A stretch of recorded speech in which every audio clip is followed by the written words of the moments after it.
Let's go. Let's go. What's up, R? How's it going? We are back. Doing it again in full. Okay, we're doing it in full today. Yo, welcome in. Let's go. Welcome in.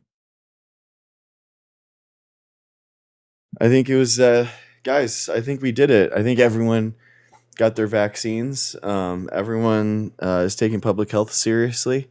Climate change has been dealt with as a problem. Renewable and sustainable energy production has all been done. Oh, Sheepadoodle, thank you, brother. Thank you. It's all, I think we've done it all. I don't think that there's anyone else to debate. I was going to just pop in for a quick update, guys. I think we're done. I think we can back it up. We can back it up, right? What's up, Sheepadoodle? Thank you, bro. Appreciate you so much. No, I think everyone did, man. Everyone's all vaccinated now. It's all over. All right. Well. Big day, Sheepadoodle. Check it out. Last stream. I got my blue belt yesterday, so it was a silly stream. So it was a fun time. I don't think so right now. I'd be curious if you wanted to DM me, like what you were assuming or what you were thinking of. Yo, hi, what's up, Kaylin? How's it going?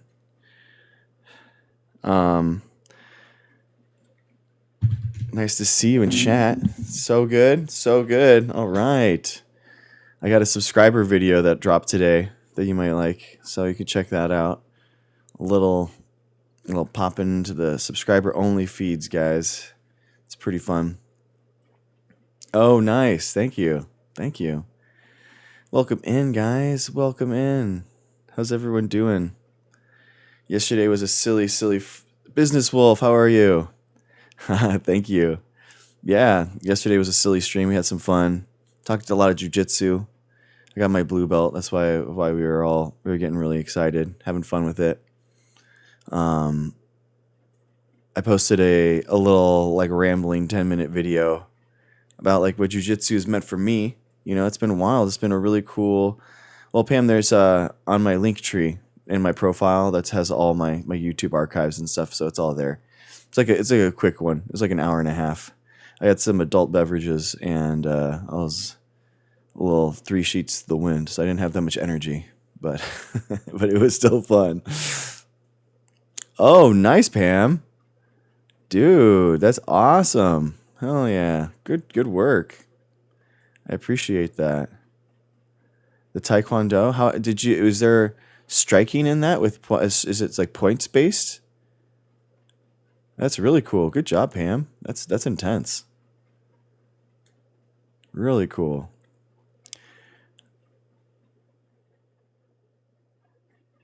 Oh, he's hot for.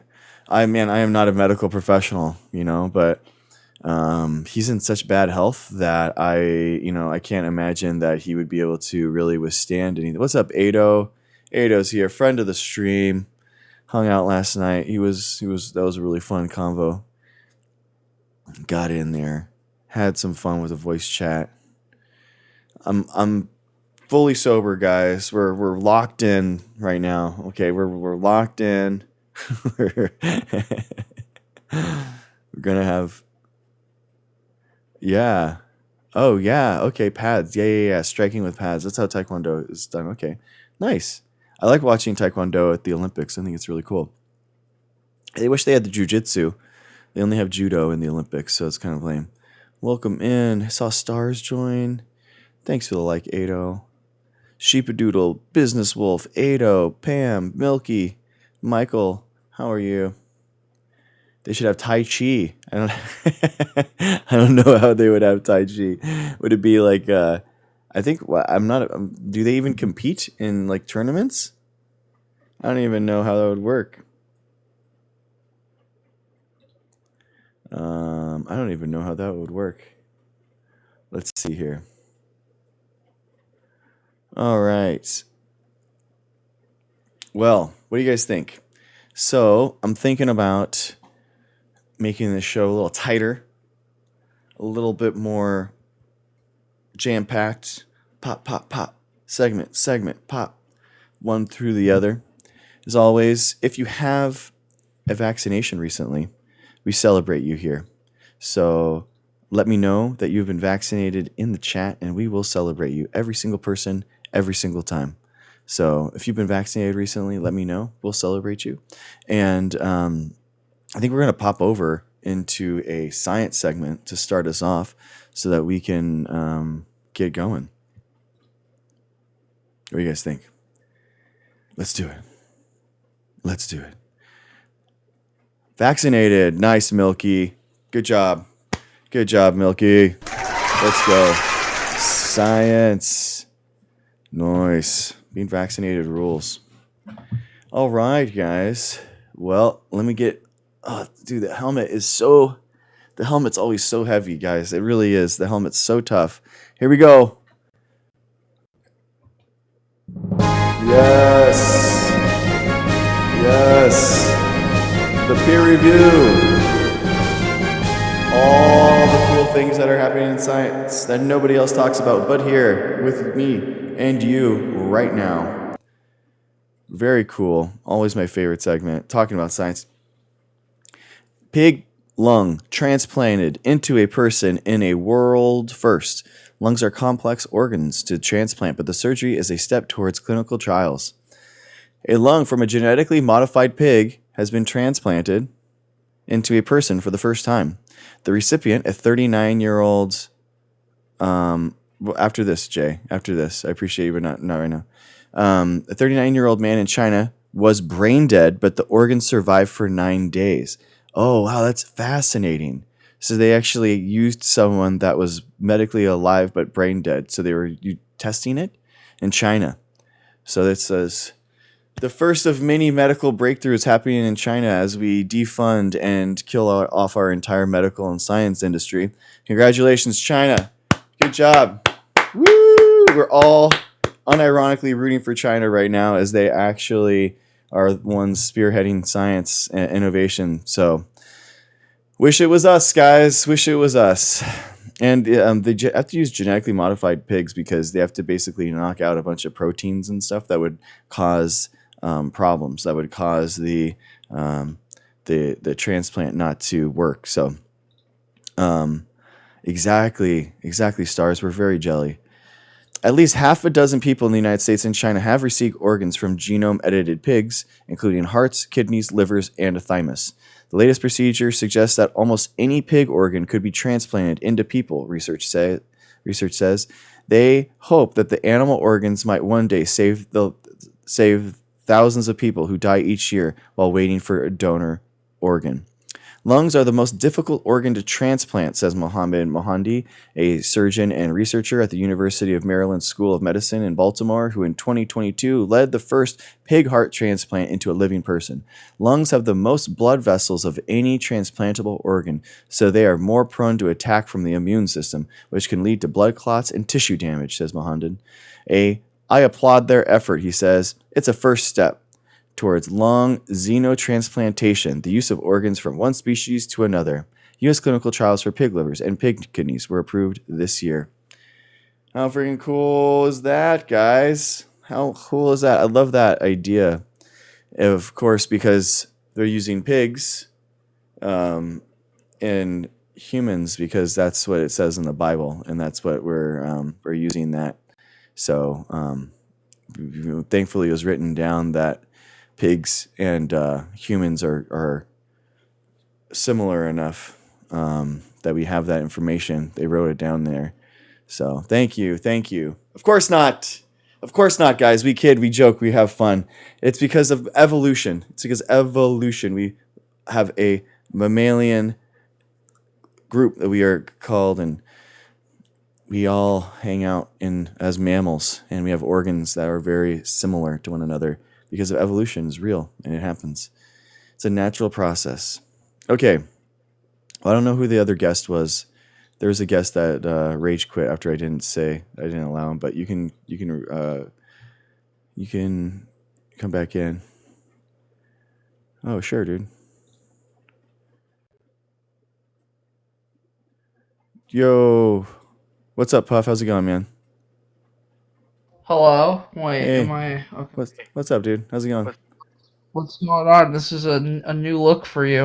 Um, Oh, yeah, dude. This is the science segment.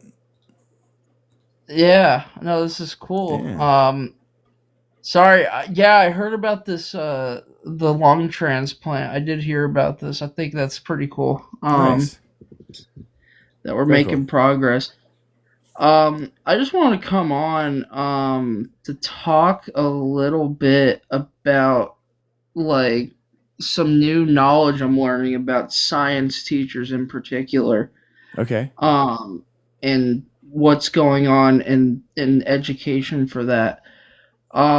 So last time I came on here, I was talking about how um, the education system is flawed, very heavily flawed. yeah, My stance on that hasn't changed. But Roger. it's gotten worse.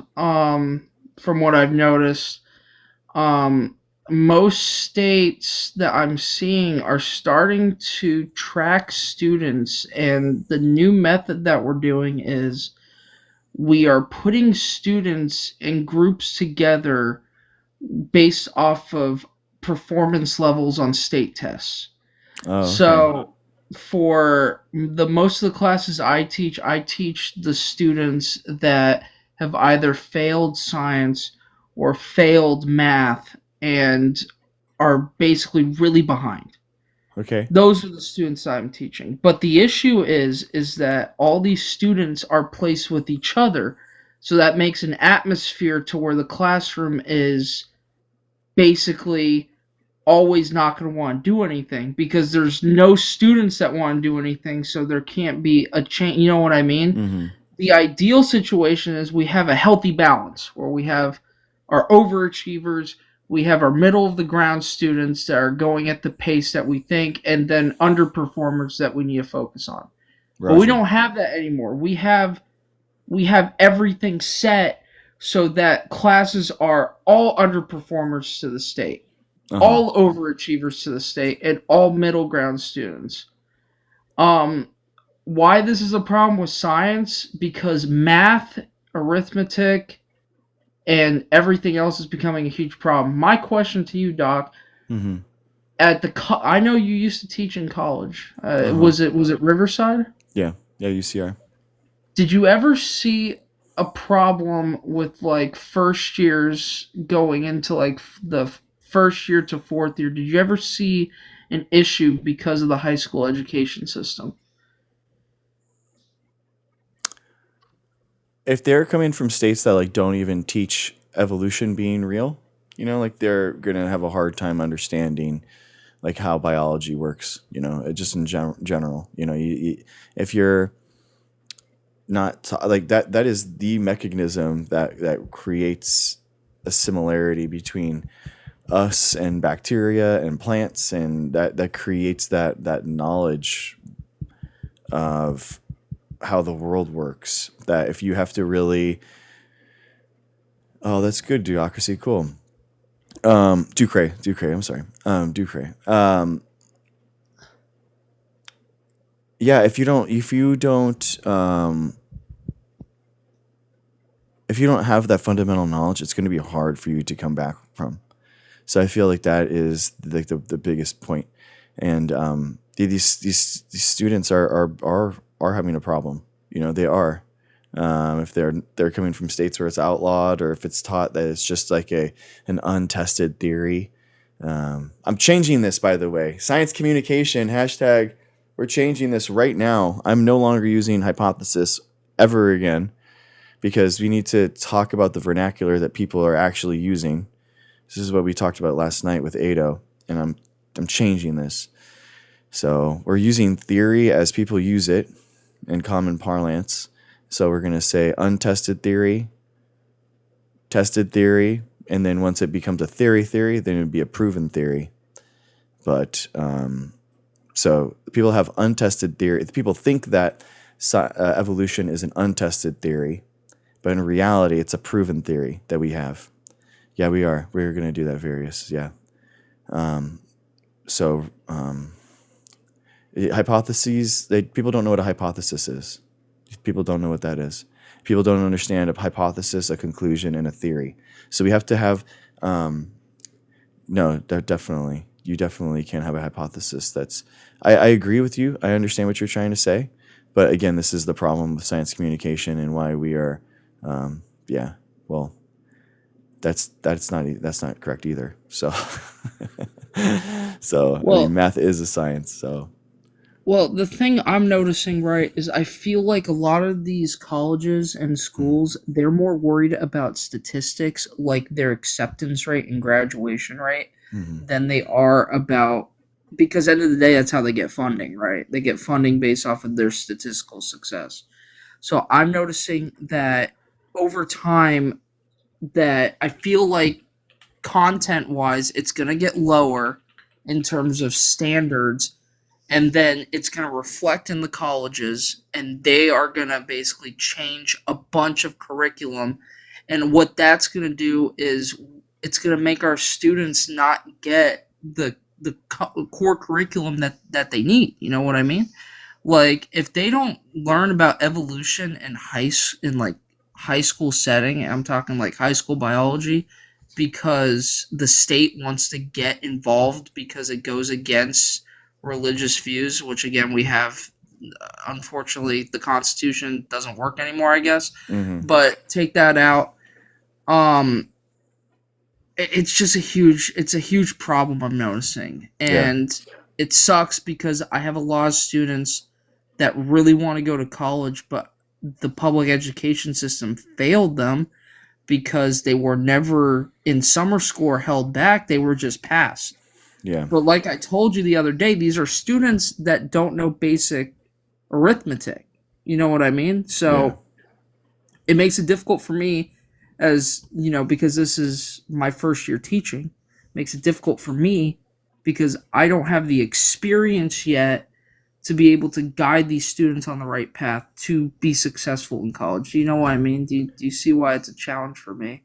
Yeah. I mean, it's the same thing what we're having with chat, right? Because like people are really not comfortable with scientists having any like standing on any ground. Like if you guys don't think that evolution is proven at this point, then I'm sorry, you're lost. Like you're part of the problem. Like I'm sorry, dude. Thank you for watching. You can be offended just like the Trumpers are when I offend them, and they have to deal with it. But I'm happy to push you forward into a better direction. But like we have to figure out a way to communicate science better, guys. And this is the problem where we have. It's not okay that people just think that that evolution and vaccines are unproven. You're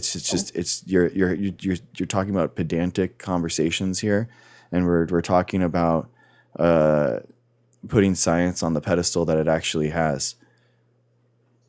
I'm not Yeah, saying that he is. I'm not. That's fine, and I agree with. I understand. That's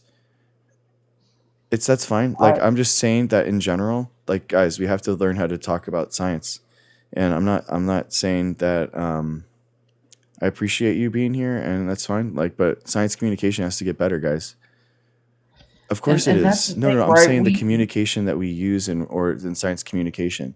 I'm down like with our inside talk and our inside the academic things, like inside academia, using words that are more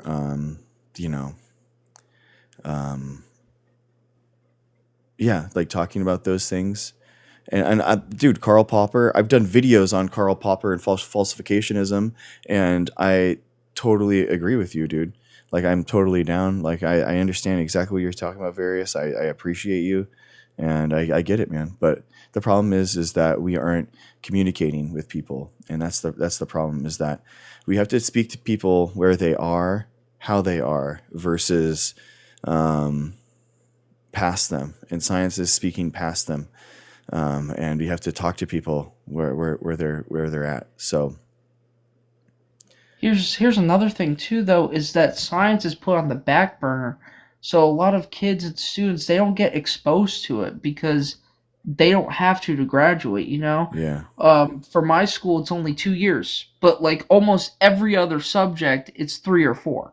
yeah, So they don't get the exposure because you should be exposed to biology, you should be exposed to yeah, chemistry, you should be exposed to physics. That's 3 years right there. But they don't do that. They have it so it's only two. And then on top of that, they have 2 classes that just focus on the NGSS standards, which is just like, what's the point? You know what I mean? Like, yeah. if you're making a class just to fit standards, they're not going to know how to apply that to a real life situation or scenario. Hmm. You're just checking off a checklist. It doesn't make sense to me.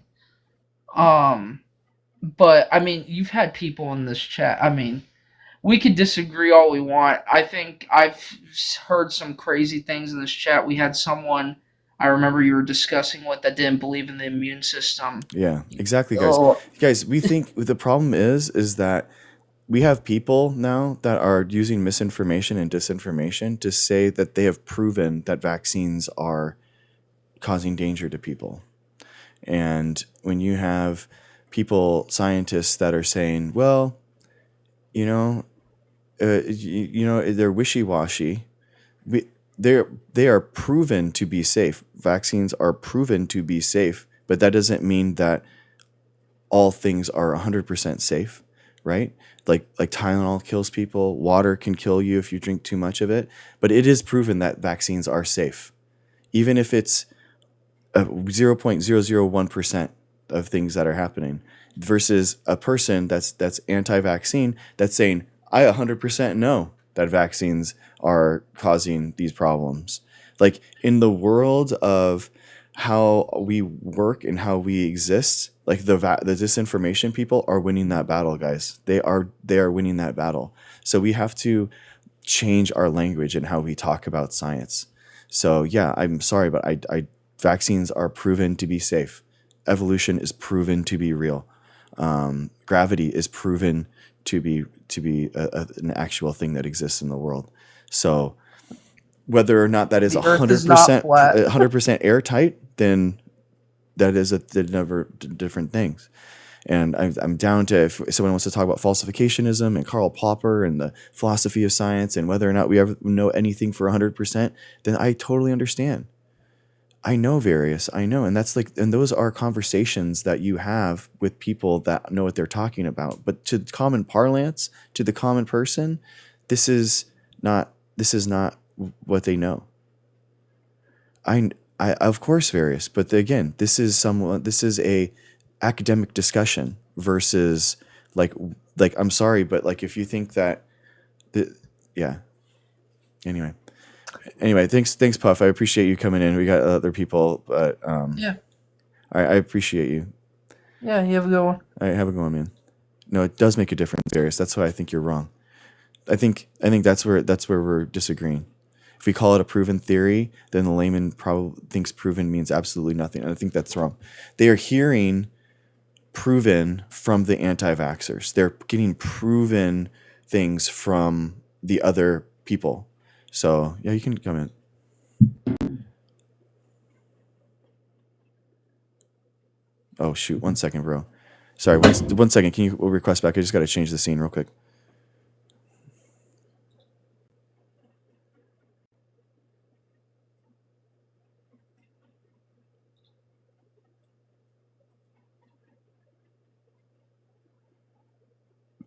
Sorry, Varys. Could you request one more time, man? I just had to change the scene.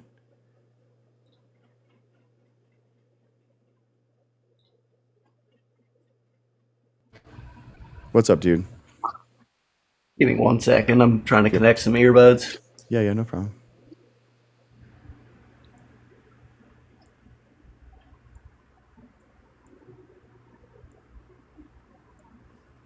Oh, come on.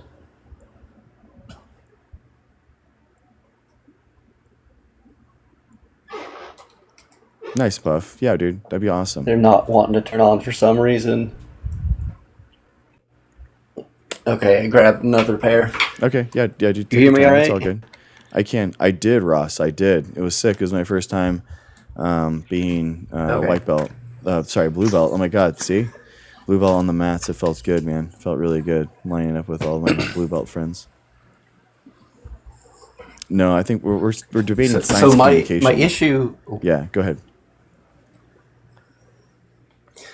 So my issue with the language of like calling something a proven theory is fundamentally we know at any point a theory is open to being replaced by another theory, and eventually it will happen for a lot of our theories. Some of our theories may remain for thousands of years. We don't know, but Yeah. some of them we know will eventually be replaced. And if we go around calling like general relativity a proven theory when we know that general relativity is incomplete, and let's say 20 years from now we have a new theory of quantum gravity and that now replaces general relativity, when we were calling general relativity a proven quote unquote theory for 20 years, then the science deniers see us go from general relativity being a quote unquote proven theory to it being replaced by something else. They're going to view that as them having ammo as, well, you said this was proven 10 years ago and now you're replacing it with something else, so it wasn't really proven. Yeah, they're already going to say that. They're already going to, like, we had, and during the pandemic, we already like had this whole thing happen where it was the best evidence at the time was changing, and it wasn't like them being wishy-washy. It wasn't giving the anti-vaxxers any idea on how they're you're being really nice in how methodical you were being. It was more of like you changed your approach at all, therefore you were being wavering, and then therefore you're seen as being weak. But dude, you're having a philosophy of science discussion, and I agree with you philosophically 100%. But what I'm talking about is science communication, which is fundamentally a different thing. So we have to use, if whether or not it's a proven theory or a tested theory, maybe that would be a better word to use, a tested theory versus an untested theory. But I think that hypothesis, we should not be using hypothesis with laymen at all. And we should use like basically an untested type theory, and then have some way to communicate the confidence that's portrayed during a paper, so what that new step of knowledge is. And then we need to have a second word for now where we have a phase shift. There's a paradigm shift in our understanding where we have like evolution or gravity or all these things. So we're not just talking about hypotheses anymore. We're talking about theories, and in academia we call them theories, and we know what that means. That the difference between a hypothesis and theory is grandiose, right? But nobody knows what hypothesis means, and when we say just theory, people think that we're just equivocating and we're not actually like meaning anything. So we have to have some additional confidence tagged onto the word theory to make it more than what we use in common parlance. Yeah, and I am speaking in terms of like science communication, not in terms of like within academia itself. And I agree, adding some sort of qualifier to the beginning, to note that we have that level of confidence would be a very good thing to do in science communication. But I think the word proven to laymen, they interpret proven as an absolute. Once something is proven, it cannot be unproven. Okay, and if we use that strong of a word, it creates that sort of issue where if it ever gets replaced, now they think science is claiming they've proven things that they haven't. Okay, let's workshop ideas that we can do. I'm okay with. This is just I'm spitballing ideas here. I had this idea last night. I'm totally okay to talk to you about this and change my approach and use a different word than proven. Maybe proven is too strong. Because I know a lot of laymen interpret like proven as an absolute. But the thing is that they think in absolutes. and they say an absolute. So if we don't match them in confidence, then we're doomed. You know? Maybe. I mean, science deniers are a difficult group to communicate with, no matter what your approach is. But I agree, and it is a bad thing, and I think we just I asked ChatGPT actually. I love ChatGPT's like for thesaurus stuff because you can kind of like say what you're meaning and then it can workshop different ideas. So it's communicating things. High confidence, consensus, replication implied, well established, well substantiated, robust, widely accepted, evidence backed, empirically grounded, strongly supported, extensively corroborated, validated. Ooh, that's a good one. A validated theory. Consensus. I like theory. validated. It has that tag of being like we have a degree of confidence, but it's not denoting that like absolute confidence, you know. And then for cautious, so this would be like at the article stage or the single paper stage. So it's not like we're not into a full theory yet of how something understands, but we're building that knowledge. Provisional, working, tentative, emerging, plausible. I think a working theory is good. I like that. Yeah. I mean, or robust. The problem theory, is language. Mm-hmm.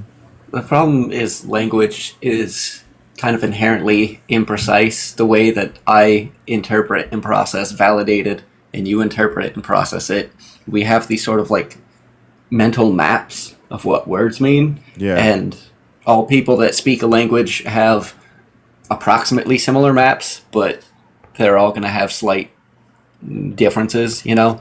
Yeah. I might interpret validated a little stronger or a little weaker than other people. Like, the only way to actually give, like, precise confidence is with math, and we know where that goes with science deniers. Mm-hmm. Yeah, exactly. Yeah. I feel like we just need to have some way of conveying things. It just feels like we're getting lost in, like, how we can actually talk about stuff, because it's like how do we say people, you know, like, for example, like talking to a parent with the vaccine, you wouldn't say there's a strong possibility that this vaccine is going to benefit your child.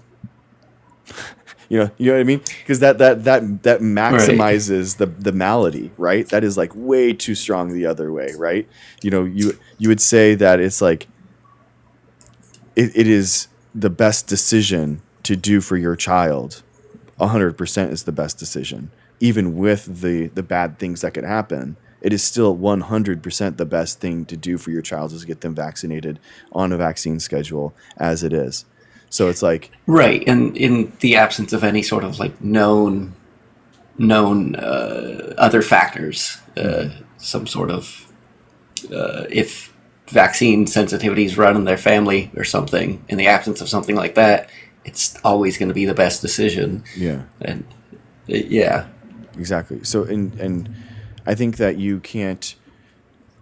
Yeah, exactly. I mean, obviously the medical decisions. This is the caveat too, right? Where we know what we don't know, and the vaccine deniers don't. They are constantly talking in absolute truth, and people see that and they're like, "Well, I'm gonna like listen to the person that knows what they're talking about," and you're like, "Wait. Which one is it? The person that is saying that there might be some harm, or the person that says there's 100% harm?" And it's like, oh, I'm just going to side with the guy that 100% knows what he's talking about. And it's like, no. You know, this is like the Dunning-Kruger, you know, curve being like, you know, having that reverse effect where people see you, you know, where you know too much, and now you have like some knowledge to be thoughtful and nuanced, and it's like a hinge pin now that people are wedging this issue into having a big problem with it. So, right, the people that like haven't picked up a lot of education in science or specialized in some sort of field, they interpret that absolute confidence as knowing for certain. They interpret that absolute confidence as being correct. Exactly. Yeah. Well, Varys, dude, thank you so much for hopping on. I really appreciate the feedback. Like, genuinely, man. I do think that we as scientists and academics need to like work on our science communication on how we portray these things. So I'm still workshopping an idea, and but I feel like we have to have a way to communicate like how awesome vaccines are and all the strength of the evidence, and not just like, oh, it's a theory, you know. And I think that's my problem. That I do like the idea of some sort of prefix. You know, we need to communicate better really the strength of what theory means in science. Exactly. And I think some sort of prefix is a great idea. I think proof or proven just kind of is like would convince a lot of people at the start, but then say 10 years from now when some theory, not necessarily even the theory we're talking about, but some other quote unquote proven theory gets superseded, then a lot of the science deniers might look at that and go, well, you called it proven. And, you know. Yeah, I think you're right. I think if we were going to go forward with that, I think that in that scenario, I think the move would be to say, hey, we proved this correct now with this data that we have, and that we have more proof of it, of this new one, than we did the other one. So while the other one was proven, this new one is more proven. I think that would be the go-to. But thank you, man. I appreciate you. Thank you for the comments. I really do appreciate the pushback and the peer review process. So I thank you very much. Yeah, thanks for having me up. Yeah, man, for real. I have a good one. You too. All right. Always love that, guys. Genuinely. Never feel like you gotta disagree. Civil discontent is the mainspring of civilization. It's either agitation or stagnation. Intelligent discontent, guys. That's what we're all about here. Welcome in, dude. Connie, welcome in. KWF, we have John waiting, and then I'll bring you in, okay?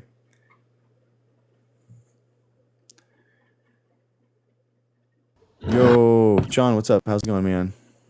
Hey there, Doctor. How you doing? Good. It's funny that your last conversations were about ensuring we're using like proper scientific language. Yeah. And then vaccines have been a hot spot for you. Mm-hmm. I more just wanted to kind of ask you a question to clarify that I was, I guess, using the proper language for this. It's kind of, I guess, a theory that I have. I don't know what this is called in genetics, but I know that when we're looking at like transmissible diseases, we call the rate at which it proliferates or infects they call it, what is it, the R factor? R naught. Yeah. R naught, yes. Okay. And I've read studies that claim certain types of neurodivergence, specifically things like ADHD, autism spectrum, those, that if someone's parent has that, the likelihood of that being passed on to their offspring, if just one parent has it, is greater than 50%. Okay. And I'm basically trying to figure out what is that called in like genetics? Inheritability. Inheritability? Yeah. Okay. Because it almost seems like at that point, and I was making comments in your chat earlier about ensuring that also the language we don't use, or the language that we're using isn't language that was used in disparaging or racial pseudoscience, that sort of thing. Yeah. You had brought that up. Because to me, it's almost at that point, greater than 50% almost implies that it's a dominant trait.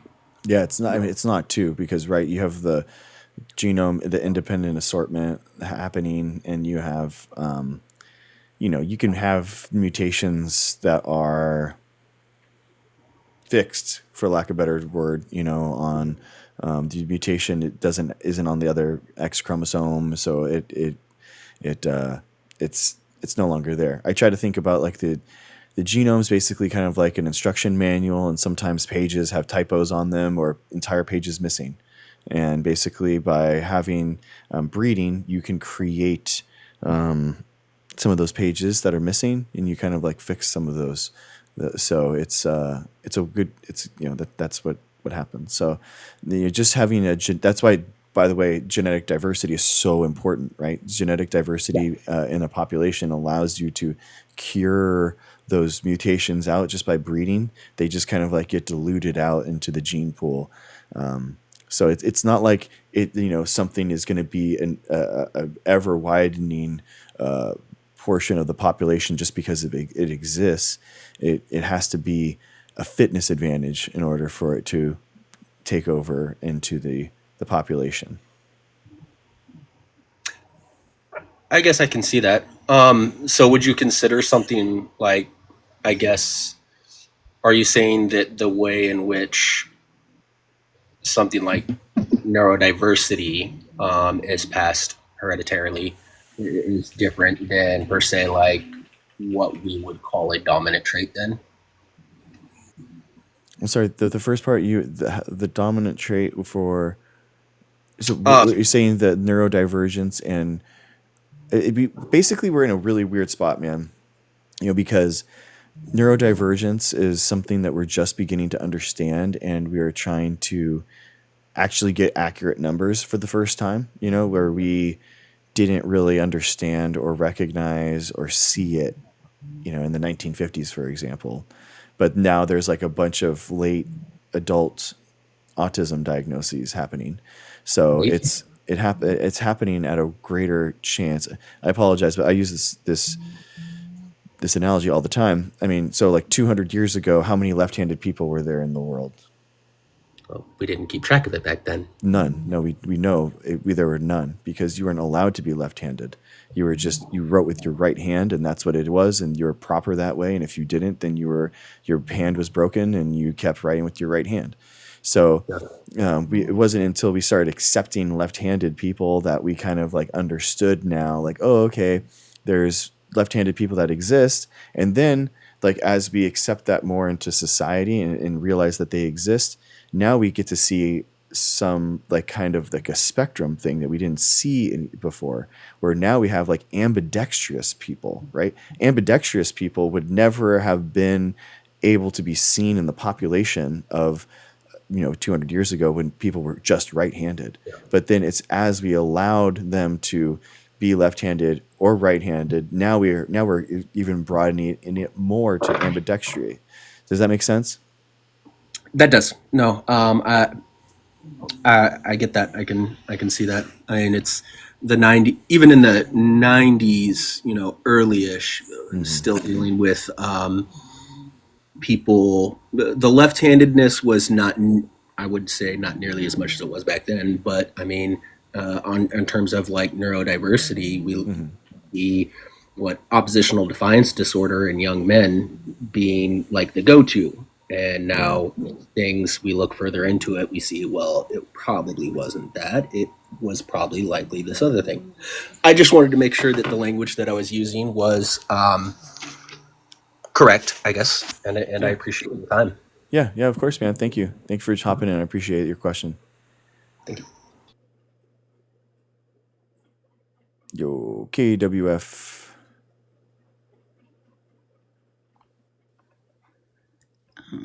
Hi, I'm Katie. Welcome. Hi. Thanks for what you're doing here. Appreciate Thank you. I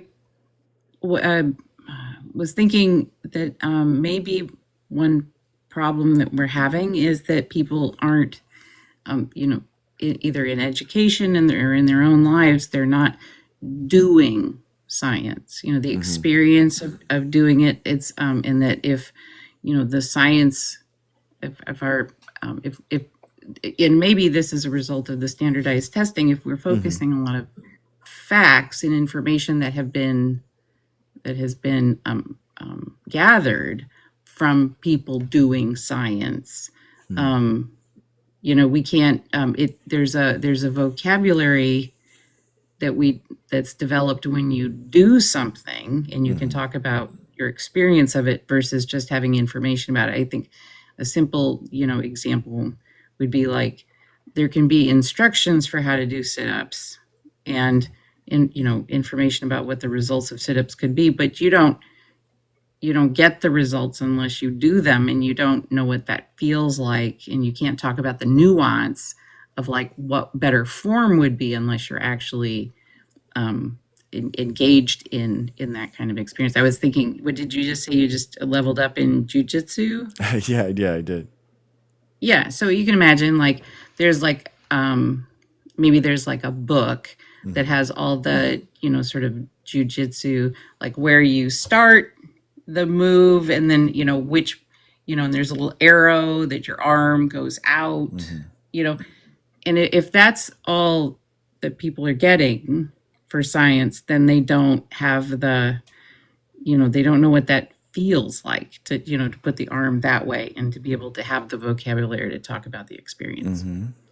Yeah, it's interesting you bring this up. There's actually a way of thinking right now in jiu-jitsu. It's kind of like there's two schools of thought on whether or not you need to learn how to do an armbar, for example, by like just performing the armbar 100 times, and you just routinely repeat it, and you drill it 1,000 times, versus kind of like it's called the ecological method, where you're actually like looking and you're saying, okay, how does this arm work? Okay, the arm can only fold this way, and if I need to create a lever and stop it, where can I put the fulcrum in order to try to stop this from happening? And how can I use my legs as wedges on the far side shoulder in order to prevent them from changing direction? And so it's more of like a hypothesis-driven approach versus the drilling approach, which is kind of like the classical jiu-jitsu, is more an engineering approach, which is interesting because there's these people that just are one or the other, and they're saying one is better than the other, but they don't realize that it's usually down to the person, whether or not they're more engineering minded versus scientifically minded. And engineers just like, oh, I love you, Jenny. Thank you. There's people that just do better with an engineering, iteratively improving every round, trying to fix problems and try to do something different every time, versus something that's more hypothetical and like, well, let's see how I can solve this problem, and what's the best way to stop the shoulder from moving here, and that kind of thing. So I think that what you're on to, though, is something that's a big question, and I totally agree, by the way, that I wish there was more ways that people could actually practice the scientific method. And I think about this with my kids. I think about how they actually are kind of born little scientists, and you can see how they approach things. They see something, and now they're going to try to like jump or something, and they're going to jump to that thing, and they're going to see how far can I jump. So they start off a little farther, and they get closer, and then they get closer. And as a parent, you kind of try to stop that from happening, because you're like, well, I don't want you to jump because I don't want you to fall and hit your head. But in the kids aspect, they're actually doing a physics experiment, right? They're actually testing the hypotheses on like, how far do I need to be? And so they're actually like born little scientists. And I feel like parents kind of take that out of them, especially the hovering parent like mentality, where you just kind of like helicopter above your kid the entire time, and you just don't let them explore the world. So yeah, I'm in Silicon Valley, so okay. We're full. got plenty of those. Yeah. Not to give it all away. I like when I found the spirograph, I was like, oh my God, like I love it, and and like 1989, I wrote to Kenner to ask about like how does what's going on, and I got an engineering letter back from them. Oh, cool. While I was taking calculus, so I was like, oh, it is Nice. calculus. This is so cool. And so I've had the opportunity to take some spirograph toys to like some festivals for kids, like Hands on the Arts or Yeah. Maker Faire, and so the there's an experience that's had with that apparatus that it's you can describe it, but you don't get it until you do it. In that the pen is moving in one direction, but you are applying force Mm-hmm. in another direction, and that it's the direction the pen is moving is constantly changing with respect to the force that you're putting on the pen. The spirograph I just had to look it up. The spirograph is the thing that you put your pen in, and then you gotta like roll it around and around and around in it, and it makes like cool designs. So sorry, Yes, I had to it look that makes up. hypotrochoids for our Oh, math that's cool. friends out there.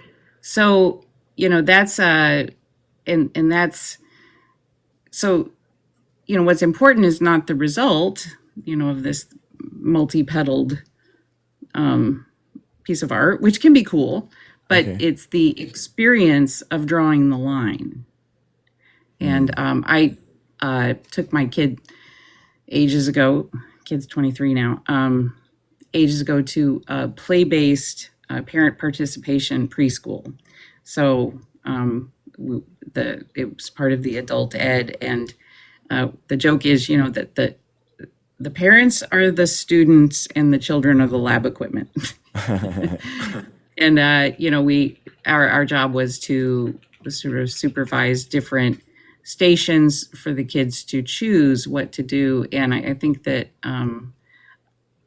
I've had this sort of gut feeling that like play is being squeezed out of the schedule of life, and that it is the play where that natural scientist is doing the experiments and having the experience of doing the experiments, and that's I'm just becoming more like my eyes opening up like, wow, okay, this isn't just like something I think is cool, this is like really important. So I'm kind of, like I said, my kid's 23, so I've got some more time on my hands. I'm starting to think about what I want to do. So, Nice. but so that's where I was getting at with that sense of experience, and so once you have some experience, then the words mean different things. Like, what does it mean to be proven? Well, once you've picked a hypothesis and done some experiments and had the experience of doing science, then you have this more innate, complete understanding what proven means, and not just what, because what's in the science books often is basically science history, not, like we put it, where we're at, like with science. That's actually history, not the experience that we're having today. Yeah, the philosophy of science is so interesting. I really do think it's so cool. I wish people had more. I didn't have any philosophy classes in my PhD or science until, like, I actually did a philosophy live on Twitch. There was a philosophy of science professor who gave like a bunch of our grad students, friends and stuff, a philosophy of science class. It was amazing. So it was a really, really cool experience over the pandemic. And yeah, it was really, really cool. But the idea of just the idea of learning how science works and stuff, even after being a scientist, that was like wild, So yeah, it's been pretty fun. Thank you for having me on. Appreciate it. Yeah, thank you. I appreciate you hopping up. All right. Sorry, I'm going to get through here. All right. Have a good one. Thank you. All right, guys. Yeah. Yeah, new mods just dropped, guys. So I don't want any moderation in the chat though. We don't moderate anyone's opinions. It's just like slurs or that kind of stuff. We have to remove those comments ASAP. So and if someone's spamming like stuff, we can't have that. So just like trusted members of the community. Well, Liam's exactly who we want to be in here, like genuinely. And I think that people, I get DMs, like every time he comes in, I get DMs about,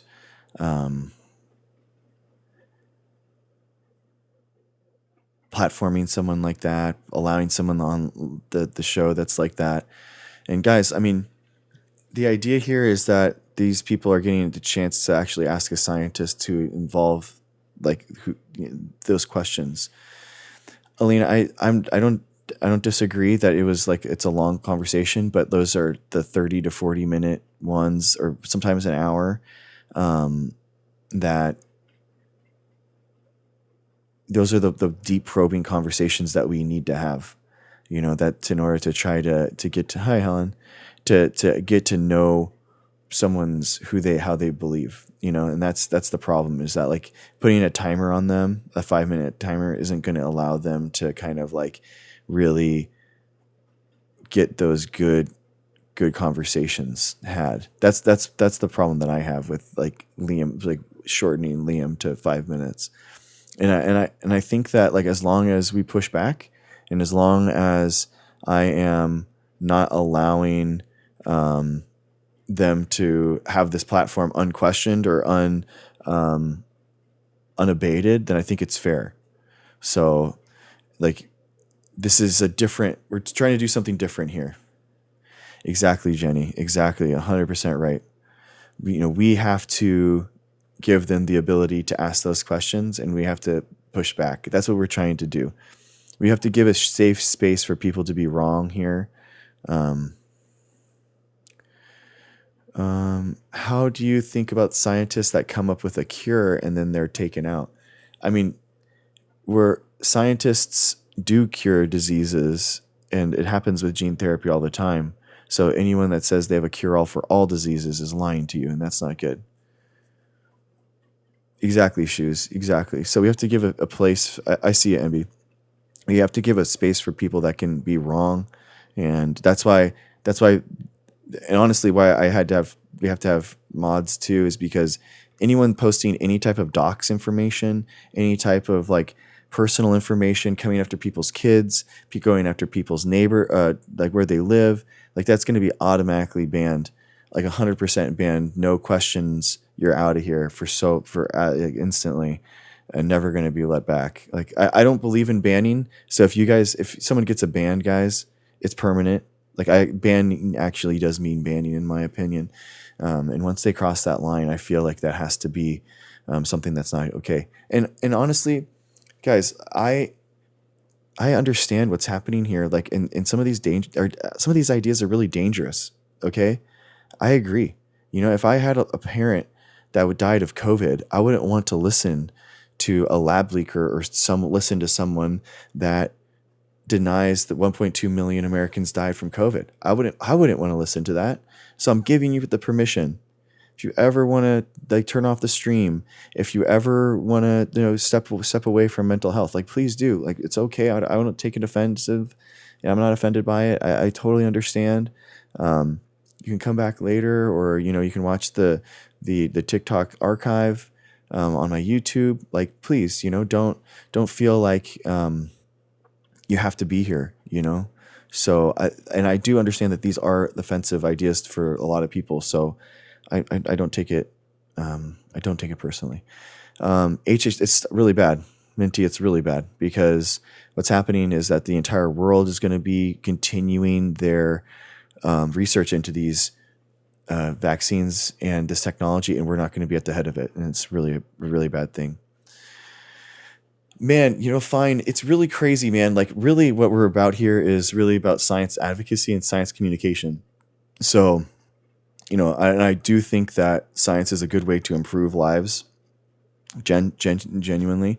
But the thing is that vaccines are the biggest and fastest way that you can actually improve society and have a contribution to us as a society. Like it really does. The people that are vaccinated are doing something for themselves and for their community. So that is the best step. Just kind of like how I feel like to be a citizen, the minimum requirement is to vote. You should be voting. And to live in a society, I feel like the minimum thing that you need to do is be vaccinated. So it has become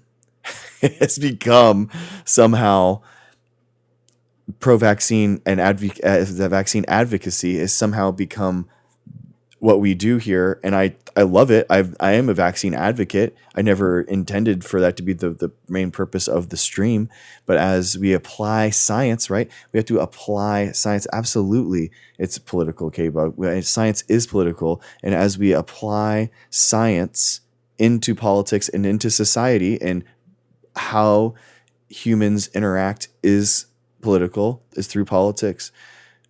That does inform our decisions. Science does inform us to make better decisions, and that is fundamentally with vaccine advocacy. So absolutely, it is something that we do. Exactly, Ashley. I think this is it's like being pro-vaccine is like anti-war, low crime. Like in what world could we not have pro-vaccine? Like everyone should be pro-vaccine. There shouldn't be a single person.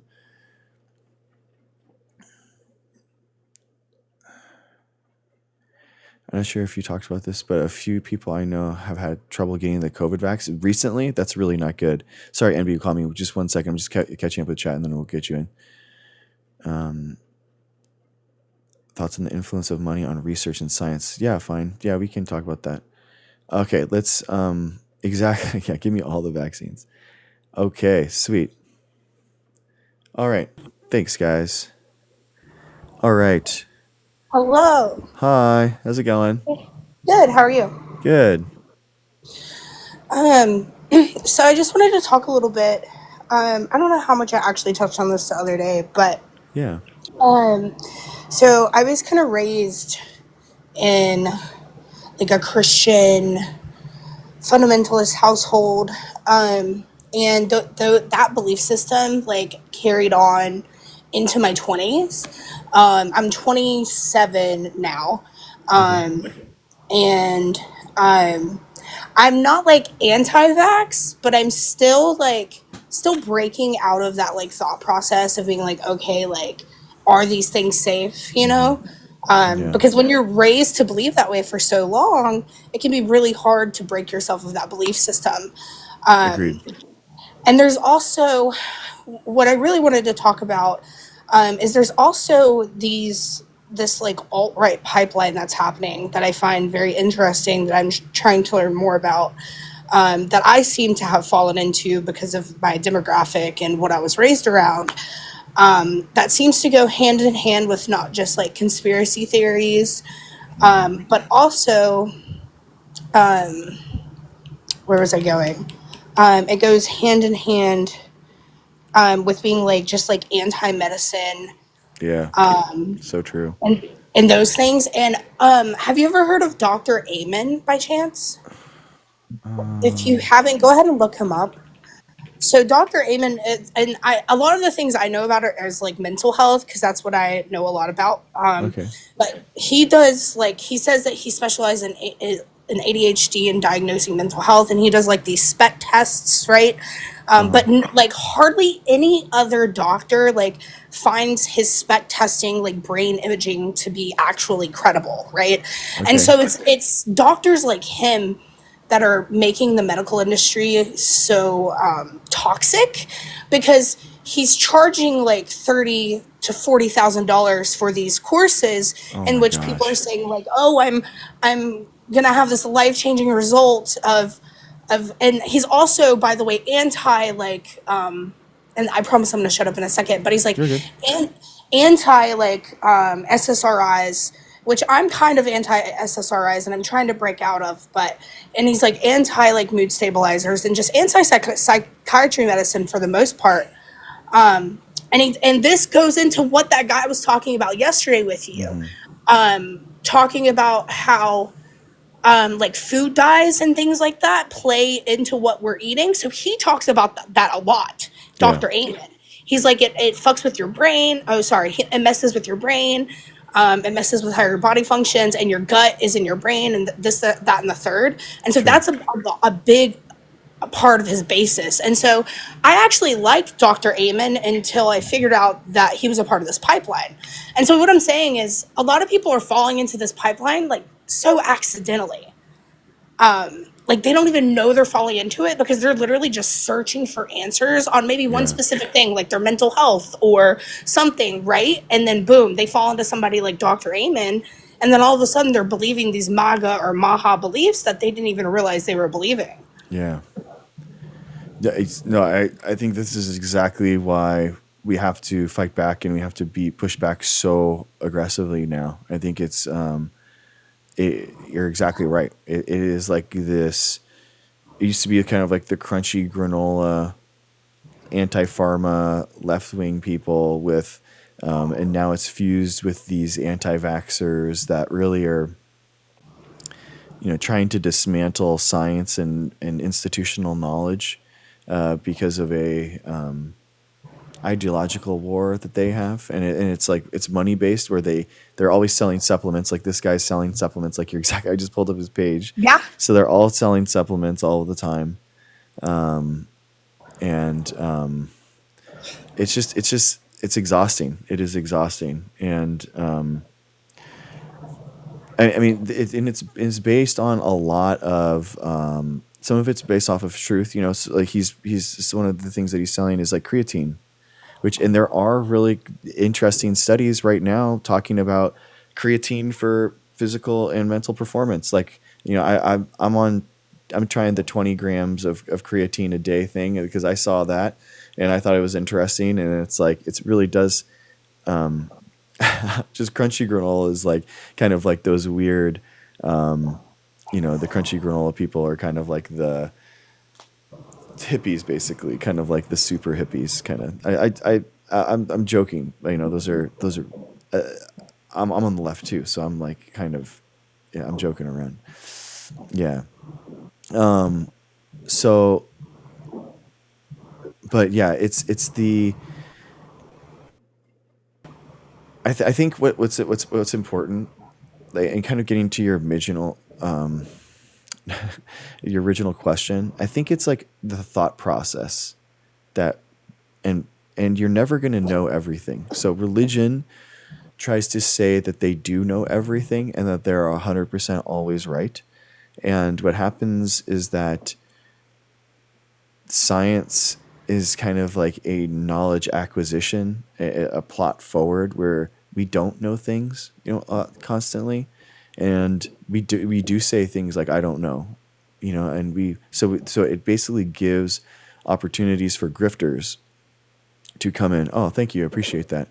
To come in, and grifters come in and take advantage of that. And they say, oh, I spot some weakness where you're saying that this is this. Oh, well, guess what? I know 100% that this is this. And so, I think it comes down to like just not being okay with not knowing everything. You can't know everything. Experts aren't going to know everything. Your physician's never going to know everything. But a lot of these gurus and stuff pretend like they do. And that should be like the immediate sign where they're going into all these forays and all these fields like they know everything. And you have to have expert level knowledge of an entire lifetime that you've dedicated in order to even do one thing. And they have all this knowledge across all these different forays.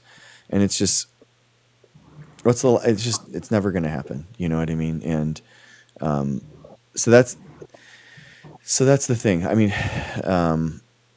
these grifters and these shops, and they're all kind of like selling you this stuff. It's just so frustrating. It's so sad because because the same level of skepticism and testing that they want for like pharmaceutical companies and disclosures and all that kind of stuff, they are like nakedly corrupt. They are like right out in the open with their corruption, and yet they are somehow saying that, like, in a way, like, we can't be as corrupt as a pharmaceutical company because we're corrupt right in the open. We're directly monetized, and we're directly making money off of you, rather than like a pharmaceutical company who has to, do extra steps in order, and marketing and ads in order to exploit you.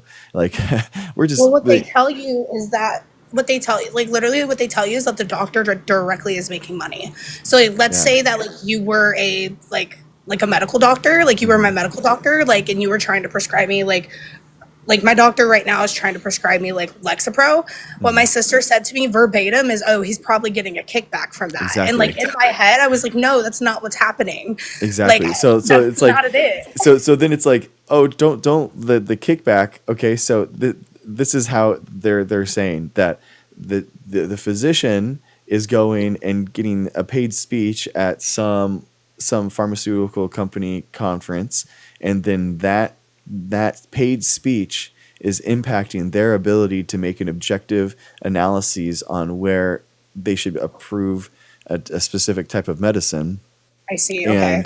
And then that's the kickback mechanism that they're talking about. And yet this guy, they're like, no, go to Doc Amen instead. So instead of going to the conference and instead of like having any type of thing that he has to do, they're like, just pay Doc Amen instead.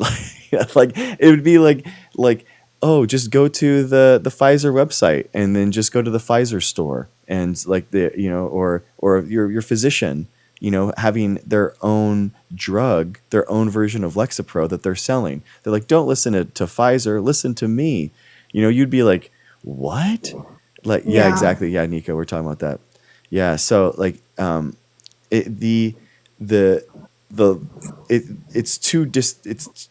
it's weird, like how detached these grifters, no, the regular physicians are, and yet that gets hyper scrutinized. But a direct corruption connection that's not questioned at all. So, and by the way, Doc Amen specifically, he could never be wrong, right? Going back to what we were talking about, like there would never be a point where Doc Amen goes out and says, you know what? Sorry guys, you know what? The creatine that I was giving you on my store, it's actually not working. It's not working, and it actually does harm. I screwed up. Sorry. It's like he would never pull that, right? Because No. that directly impacts his profits. So that's why you don't get your drugs right through your physician, right? This is why it happens. This is why a separate company makes them and has all that kind of stuff. So And you know what's even more interesting about that? About him claiming like, oh, like the FDA is so corrupt, the government is so corrupt, so you have to go through me. So if you look up Dr. Amen MAGA on Google, just look that up, and you go to the pictures, you will see a picture of him at Trump's inauguration sitting next to the man that they appointed as, I don't want to get it wrong on this stream with 200 people, but some type of secretary of some type of religion. I don't know why we have a secretary of religion in the US, but we do. Yeah. Sitting right next to him at Donald Trump's inauguration. So to believe for a second that this man is not affiliated with a political party or funded, he's not funded by the government, but funded by a political party would be absolutely insane. And none So of it's these just things are ironic. FDA approved. Like that's the crazy None. thing. That none of these things are FDA approved usually. So like that's the craziest thing too. So it's like, oh, like FDA is so corrupt, man. All these pharmaceutical companies are paying for the FDA approval, which makes sense, by the way, because it's a for-profit company. Why would the government pay for a for-profit company's right in order to patent and sell a product? It doesn't make any sense, right? So of course they're going to pay for it, and but they're like, oh, my FDA unapproved product is somehow more safe for you. Like it's just. It's just all nonsense, man. They don't trust the FDA. That's why, because they don't trust the Exactly. CDC and they don't trust the FDA. And this is why all of them are not going to get FDA approval, even though the FDA is ran by their people. It's ran by Maha. It's ran by RFK. It's ran by these people. They have their chance. Oh, thank you. I love you too, Native Witch. The amount of people that could get FDA approval for their quackery is right now, and none of them are doing that. So it's yeah, exactly, Addie. It's exactly. So that's why the FDA approval process, by the way, is very conservative in the United States. It's very cautious. So we have a Really? lot of drugs in the United States that are banned that are allowed, like the more experimental stuff is allowed in a lot of European and other countries. So like I had a professor that created she was a chemist, and she basically had, if you're taking Tylenol, it's like diffuses from your mouth through your gut into your body. It's not it's not targeted. So her idea was to actually make acetaminophen that was a polymer so that you could actually use it as a glue. So like, let's say if you had a cut or something, or during surgery, when they stitched you up, they would just have that glue be the acetaminophen. So it's like a super targeted right there as you need it, inflammatory, anti-inflammatory, right as you need it. And couldn't get FDA approval. They went through and they like did everything, and it's just so much money and it's too hard. And so it's like, but they're all approved in Europe and the Caribbean and all that kind of stuff. So yeah, FDA is notoriously very, very cautious. So but yeah, it's odd. It is very odd. These guys, it's frustrating. But hey, MB, thank you for hopping on. I appreciate your questions as always. Thanks for coming in. Yeah, I just wanted to tell you, I really appreciate you. I've been on a really long journey, and this last week, you've broken my brain quite a bit, I will say. Oh no. I'm still quite a bit of a skeptic, you know what I Okay. mean? And I'm still learning and I'm still growing, but I'm Nice. open, right? Cool. And you've broken my brain quite a bit, and I really appreciate it. And yeah, I Wow. really appreciate you, because I think I'm actually gonna try my Lexapro tonight. So that's all I have to Nice. say. That's like Yeah. where you've gotten me to in this last week. So Wow. yeah, thanks. I appreciate it. Dude, let's go. Dude, personal journeys, improving yourself. Like, dude, you're an all-star. Thank you so much. Thank you for watching and being a part of this community. I really appreciate you. Yeah, thank you. Awesome. And I'll stick around. Bye. Awesome. See ya. Thank you so much. Dude. Man, guys. Jen, we were just talking about this. Like, we have the coolest community. You guys are so cool. I'm so happy to be here with you guys. Like, you don't understand.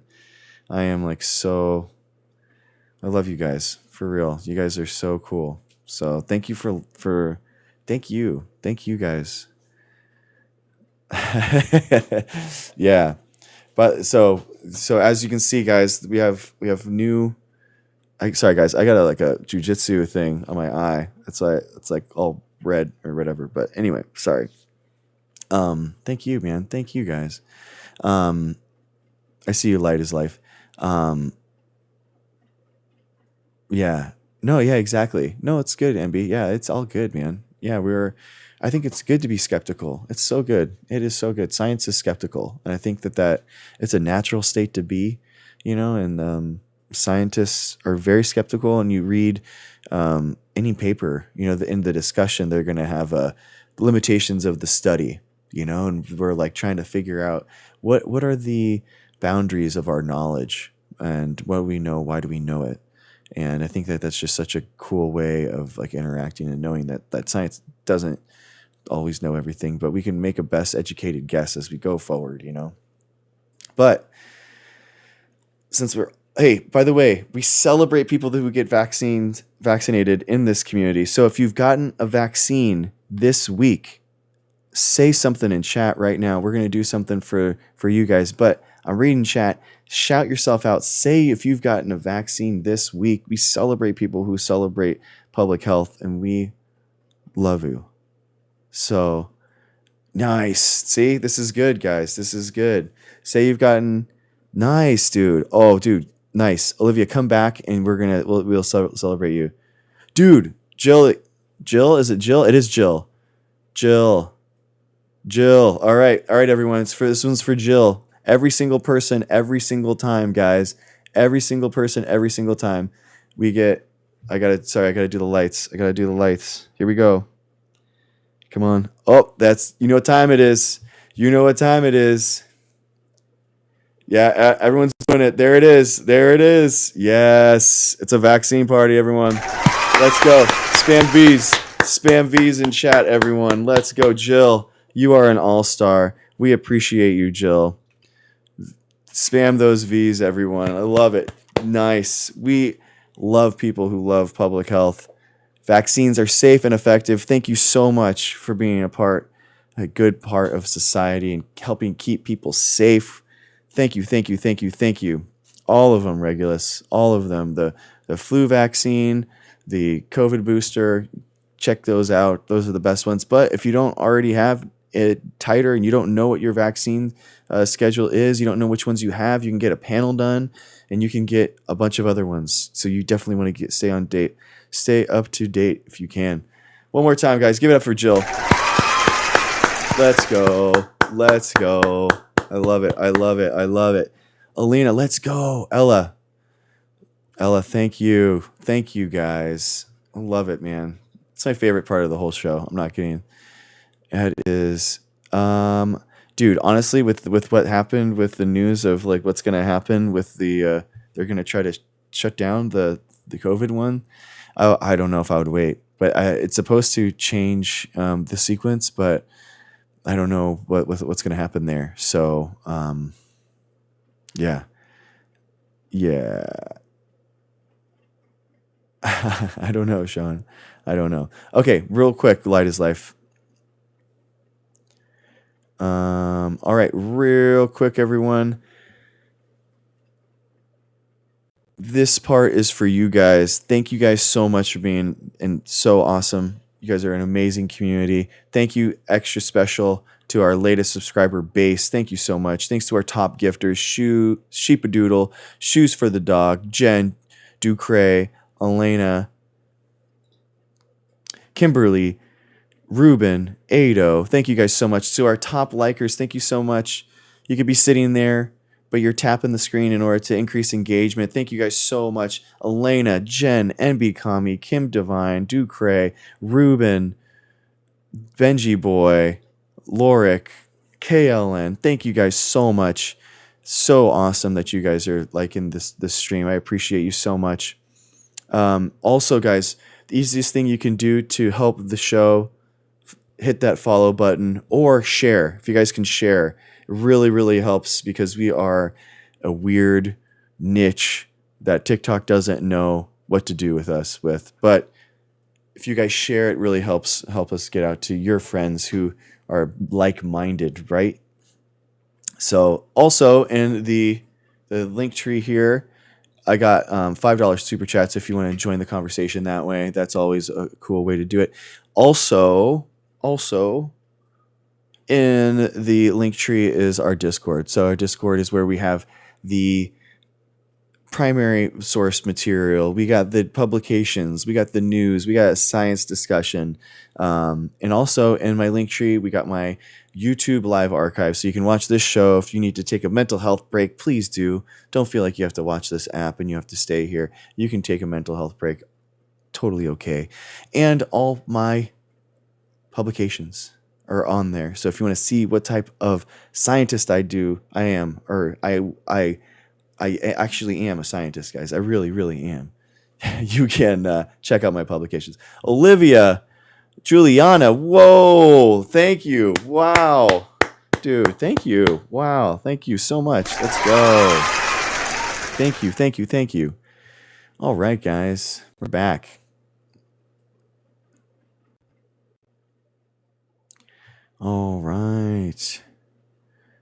All right, Rodriguez. That's a band. All right. Okay. I don't know. That's a good question. That's a really good question. I mean, I think that he's 100% natty. I don't see any reason why. Why not? I don't know what mpreg is. I don't know what mpreg is. What is mpreg? Male pregnancy. Okay. Interesting. mpreg. Light is life. Did you know that 5% of birds are actually genetically male, having laying eggs? No, I did not. Yeah. We found that out just recently through sequencing of birds in Australia. It literally is, Ruben. I mean, that literally is true. No, yeah, I mean, I'm not going to deny that nature is definitely interesting in itself. So absolutely, yeah. So like I'm so curious, like to kind of continuing with the theme of like not knowing things. Like how, like in your thought process, like how are you filtering out bad ideas? And like how do you know when someone is lying, or how do you know when someone is making an outlandish claim that hasn't been proven? Well, it's an interesting question. I think to gain a basis of right and wrong, I think there's several ways of doing it. First and foremost is kind of almost by way of judgment. I would say discernment. You can basically gain the fact of like what they're saying. Does it ring true? Is it total BS? And so you start there, and then obviously if there's some sort of truth to it, then what someone does from that point is basically starts looking into it, which I would deem as research. But how do you, if someone's okay, so someone makes a claim, like someone said came on and said that they use their light machine to measure viral infections. So like Sure. how, like what would be your thought process and how you test that hypothesis? Well, it depends. If you're starting out from the beginning, you're really not going to know where to start. So you're just going to have to trust that. I mean, obviously, by what you're searching, if you use papers, whether you go online and use, someone's peer-reviewed research, whether you're looking into books, to gain more knowledge. Because I think I've paid up to $700 for a physicist book that they use in colleges. So it depends on what you're wanting to use as far as research. And then obviously you start going from, like, to me, it's just matter of fact. Like, I don't get involved emotionally. It's just, you start, if there is a direction you're going and there's more confirmations, then you just continue to look, right? Okay. But here's what I will say. I have never pretended from the beginning to know everything. There's a lot that I do not know. Nice. This is a study for me because learning history, and then kind of pairing it with the Bible. I mean, what I mean by history is I gained an understanding for which you would call, you basically call it a, what is it? Y'all scientific word for it. Where Consensus? it's false. No, where it's false. Falsification, is it? No, Falsified? when you conspiracy theory, right? So okay. my history of what I've learned, like I was listening to you talk to a guy the other day about I think Zeus and all of them, which were the Anunnaki, which came from the Samaritan text. Okay. They were fallen gods, so they were true. But it came from the Samaritan text, which is also the same as the Book of Shadows from King Solomon and all of that. So, like people, I think there's been a lot of misinformation spread around to confuse people, and so therefore they are not empowered with their knowledge to be able to move forward or connect the dots. So that's why a lot of people have deviated, in fact, from Christianity and gone into like agnostic way of, I guess, understanding, I guess, their spiritual journey. So, because they believe in these gods that were here, which, they're documented. So, But I mean, I mean, sorry, someone said it in chat, and I totally agree. I mean, I don't understand how you think that there's more positive evidence for Zeus being real and being here on the planet than like dinosaurs or viruses. Absolutely. Hmm. See, but that's the thing though. So I think we have a I think there's a like when you were talking to the gentleman earlier, the words. I told you before, there is the constituent of debris that is when a cell breaks down, it does have a distinctive Mhm. I would call it a resonance, but it has a Yeah. distinctive attribute which Yeah. you would define as a virus. I'm Okay. not denying that. It's just the way you define a virus, I define it differently. Okay. Because Let's drill into this tonight. I really want to we're gonna just talk about this, okay? This idea that you have. I had several questions, but that's okay. I'm sorry. We have It's to. okay. Yeah, this is the only thing we're going to talk about. Because the idea that you don't believe in viruses, then that you really think that it's like, so okay. So let's say we looked at that and we took your parts of a cell and we separated them out. Like the thing that you think is an exosome, what do you think is there? Like what do you think is there that I would call a virus that you think is just a part of the cell? Like what are the cellular materials that you would think would be there? Well, I don't know that because I don't know that terminology. Okay. So Well, I I mean, can't. okay. Like Does that already, make I sense? mean, Like I can't. that's I that's can't. kind of like this is, but do you realize that you're creating, you're saying something that refutes all of microbiology, and you the first question, like you don't even know what would be there, what would be the constituents of that thing, because if it was an exosome and if it was just a part of the cellular debris, like it would basically be like some part of a lipid membrane, maybe it would be some type of organelle material, and you could look at the proteins, right? You could run it through a GCMS, gas chromatographer, mass spectrometer, and you could figure out the weight of those proteins. You could see how big they are, and then you would be able to know what the constituents of that parts are. And I can tell you, unless it's the nucleus and or unless it's a prokaryotic organism, I mean, there's not going to be any DNA in those. Well, that's the bad thing about science is that you guys, and I'm just going to generalize it. That's fine. The scientists, they go into such a depth that they understand it on such a level, but yet they don't know how to apply it. We're applying that knowledge right now. That's how we're doing Well, in this thought experiment. That's exactly what we're doing. So I'll give two examples. I was listening to a podcast with three physicists, Fagan, another guy, and Penrose.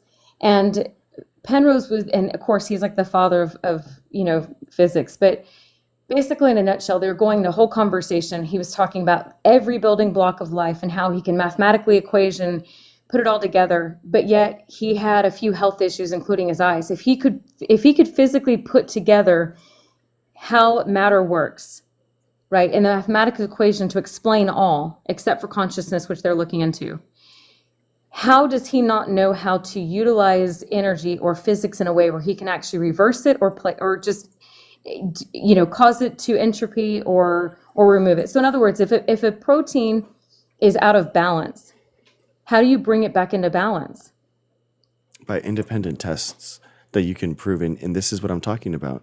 Okay, You so bring it into question. balance by like doing GCMS, doing independent, like science never does one test in order to prove it. You have to have like 3 different approaches, and you all come at them with different directions, and then you kind of like get a hypothesis that creates that encompasses all of them.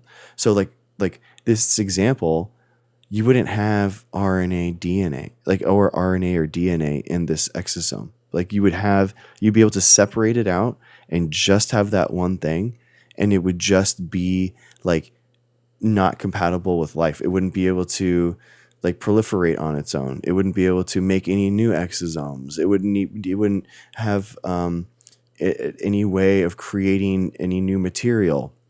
Versus what we see, which is what we actually see, is that these things are viruses, so they're going to have their own genome.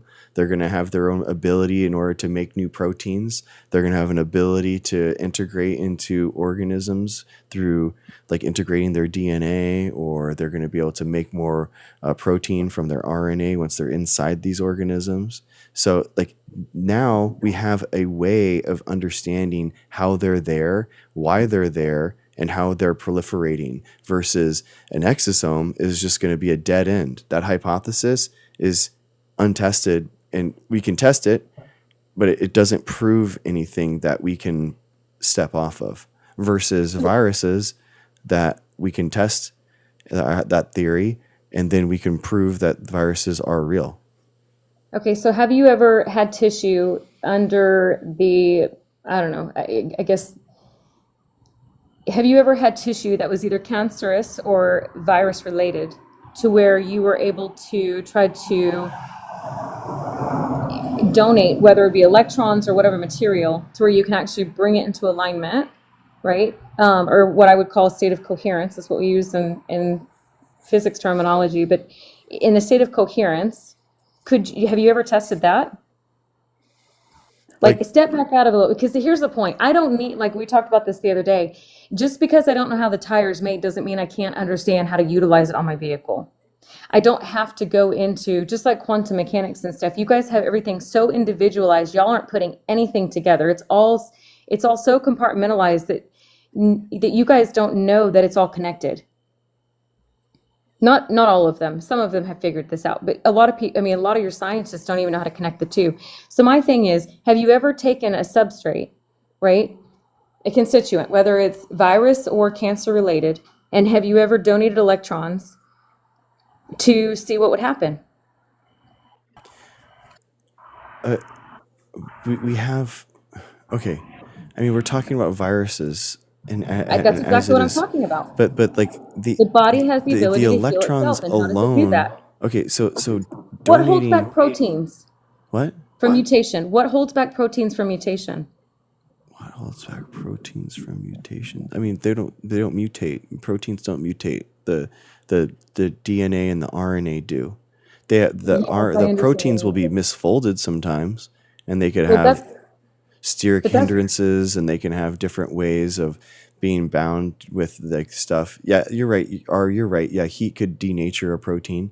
Well, that's the frustration that I have, is that when we conversate, the way we're using our words, our terminology is definitely hindered.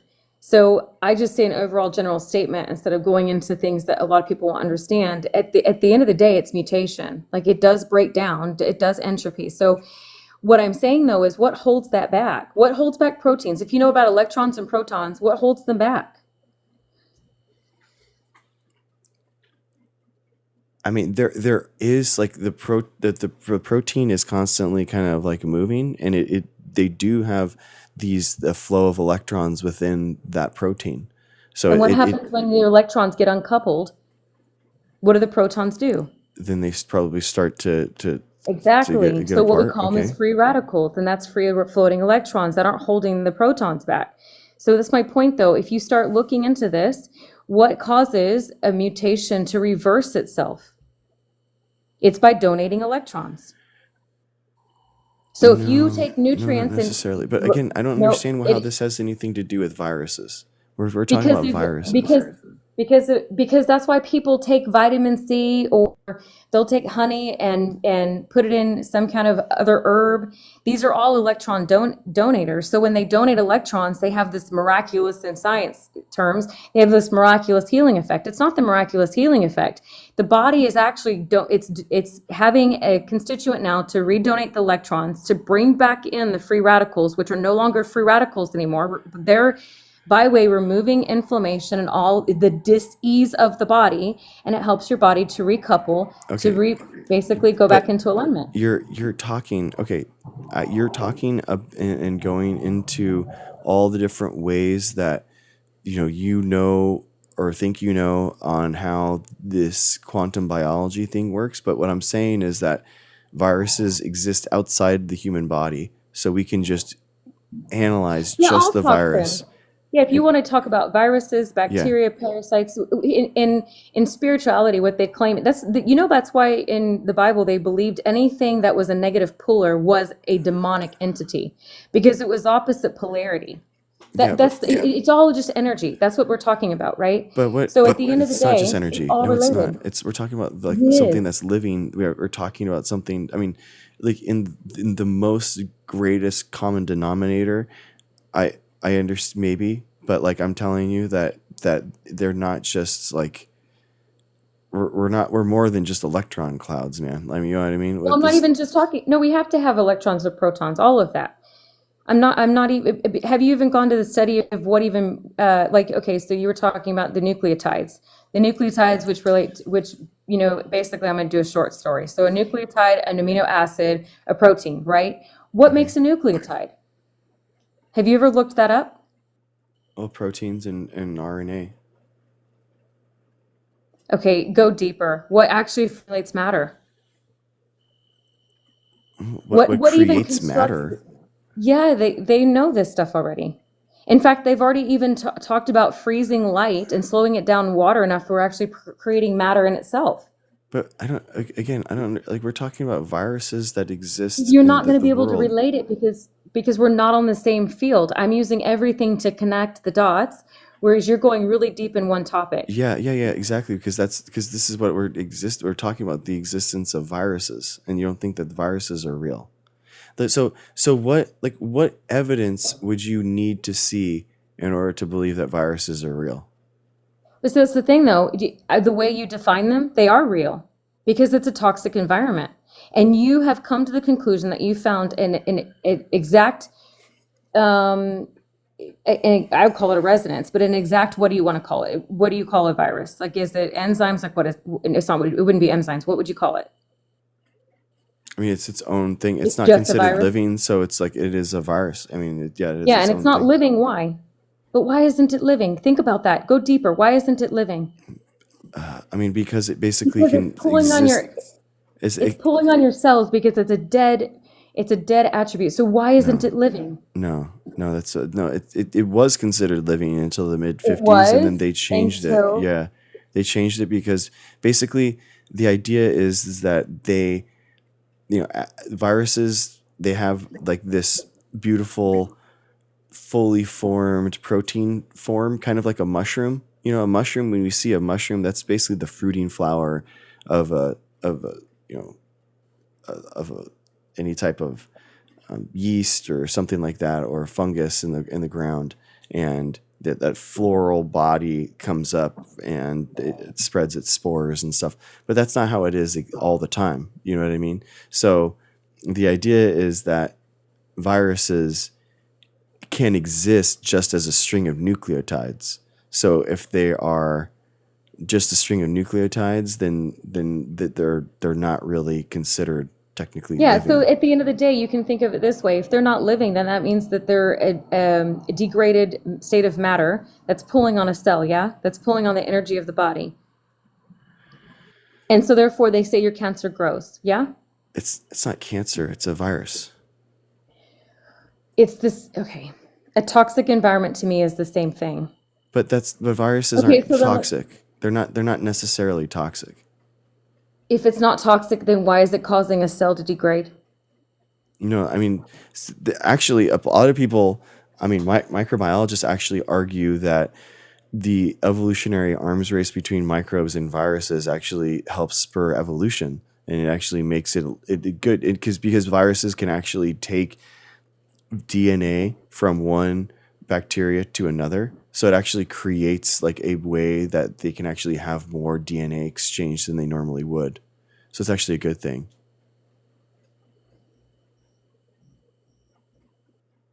I just I can't understand your line of thinking because it's all interconnected. It's not just one thing. Ruben, I appreciate you, bro, and I understand what you try to do, but you're not going to have that conversation on here. I'm sorry. You can DM her if you want. The idea is that the idea is that like there's viruses that we can prove through independent analyses and methods. So the fact that you don't even have a path forward where you don't even think that viruses, you would accept viruses as But I being do have a living. path forward. In fact, even so, I was even looking up earlier because y'all were talking about Royal Raymond Rife. Okay. Remember the frequencies I was telling you about? There's like over 5,000 of them. So he was deemed to have cured cancer a long time ago, No, and they denied it. But now here's again, the thing, no, though. no, no, no, Chicago. no. Here's Dude, the thing. no, Chicago is actually using frequencies now to treat cancer. I can there's, show you the paper. there's, yeah, see, oh my God, Ruben's comment is exactly why we have to have better shines. Look, I mean, I have used, algae that has immunotoxins that are created inside algae chloroplasts, and we've purified those immunotoxins, and we've taken that, and we have killed non-Hodgkin's lymphoma stage 1 cancer cells, and people are curing cancers with CAR T and different types of gene therapy. But the thing is that there's lots and lots of different types of cancers, hundreds, because there's lots of different ways that this cell can be dysregulated with mutations. So there's lots of different ways that we can, that the mutations can have a big I impact. completely agree with that, because every single person is going to have a different buildup matter of whatever toxic environment they're around. I mean, even now when people spray, let's say, perfumes and colognes, it's a hormone disruptor. So like, how do we know who's using what colognes? How do we know who's using what air fresheners? How do we know who's using, who's eating too many Snickers bars versus Nutty Butter? I mean, their breakdown in their body is going to be completely different than so there's so many ways you can deem a toxic environment by the waste that's in their body. And that's what your science is doing. And this is, what's really sad about this? Here's the thing.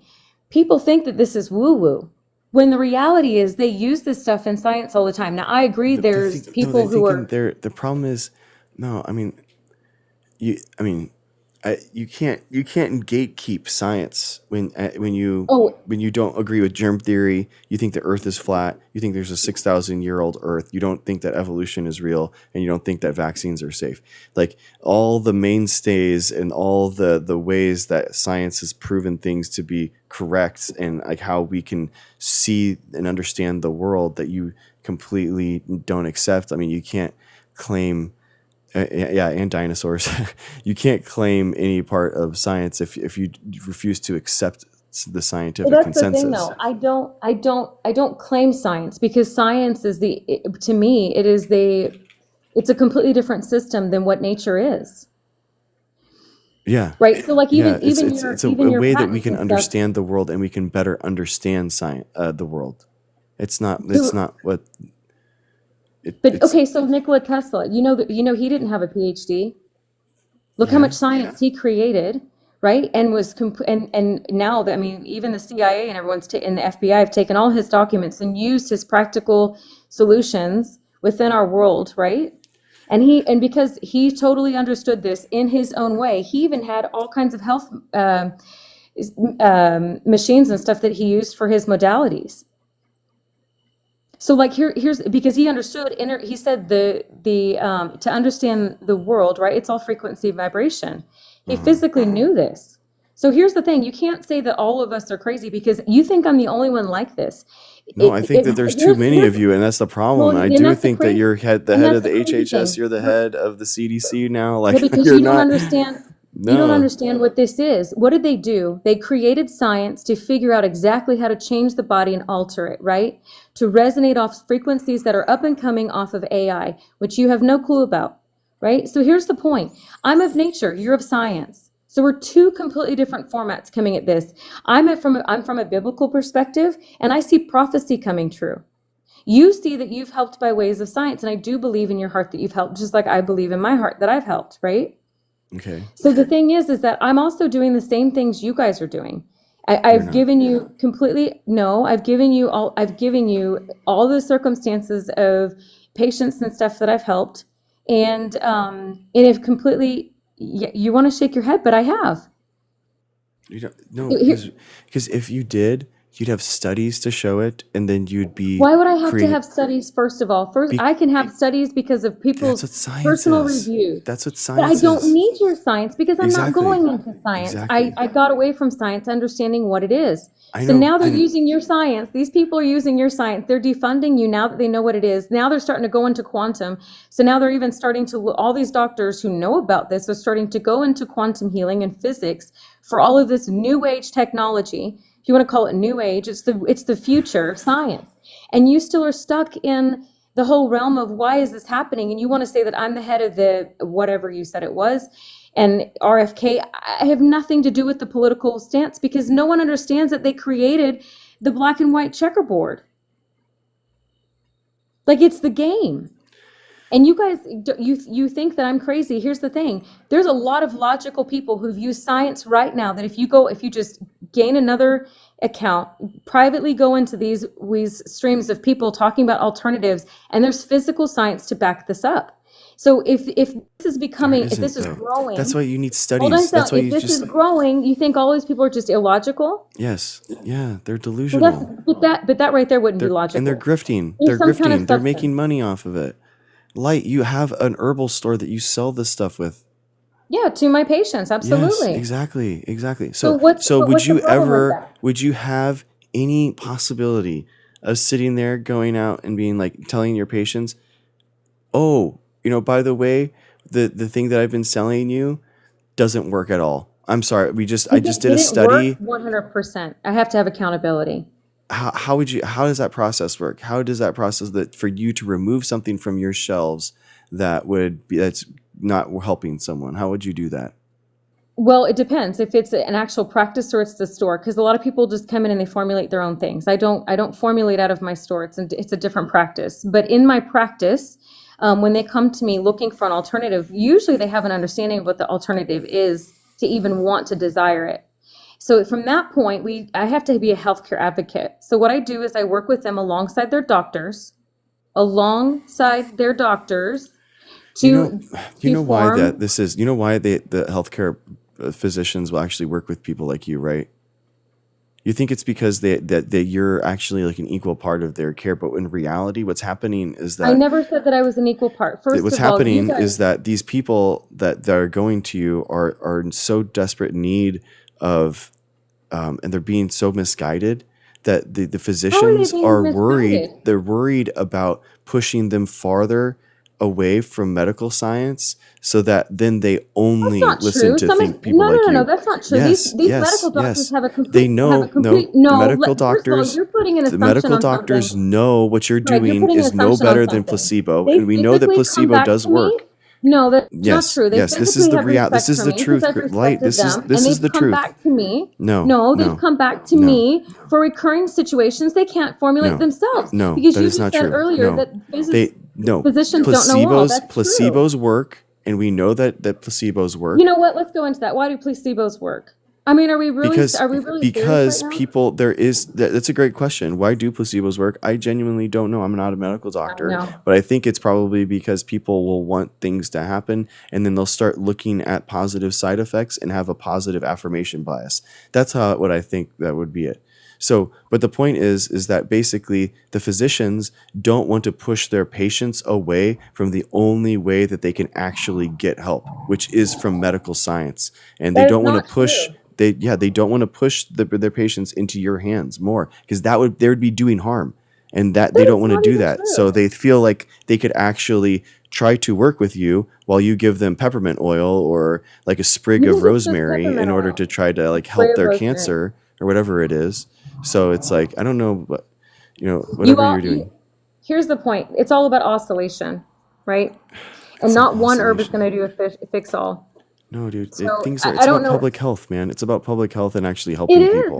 This stuff is really serious. And when you're changing DNA structures where the RNA is completely, resonating at a different, what I would call a different geometric shape or frequency from the very beginning, right? And people are going to think this is woo-woo, but your cells all have they start off with a hexagonal shape. Like this is, if you go look at this stuff, you could think that this is woo woo. It is, dude. It And is. as It they start, is. and as they continue to use this science, right, then you're going to start to maybe understand it, or you won't. You'll get left in the dark. This isn't a conspiracy How are you theory. going to This tell is me new what stuff. microbiology is when you don't even exist? You don't even agree Don't with know germ about theory. microbiology, but You how were are you just going to telling talk? you were just telling me about the hexagonal shape of all cells, and now you're going to tell It me that is, but I don't know. I don't know what your studies are. I don't know what you have done in your physical lab, just like you don't know what I've done in my studies, right? no, you don't. They don't exist. You don't have studies. That's what you said. You didn't do science. You don't do I science on don't do purpose. studies. No, I don't do studies the way you would define it in a lab. But that's anecdotes. Like those are That's not anecdotes. anecdotes. Yes, That's yes, not it anecdotes, is. and I'm also using science from other either doctors No. or physicists, biologists. That's not true. That's you can't just say and cherry pick words from other from people It's and not then that I'm cherry picking. I'm physically working with them. What do you mean cherry pick? medicine is proven through studies. That's how we do it. That's how we actually do things. Exactly, George. We do it through controls with a large sample size. That is not the only way to do studies, and if Yes, that's it is. the truth, It then all literally of your, is. no, Yes, hold on, and you have to hold have on. blind. You have If to that's have a the blind, truth, a then half double of blind. half your technology that you're using would not be into fruition today because a lot of them are self-taught. No, that's not. You can.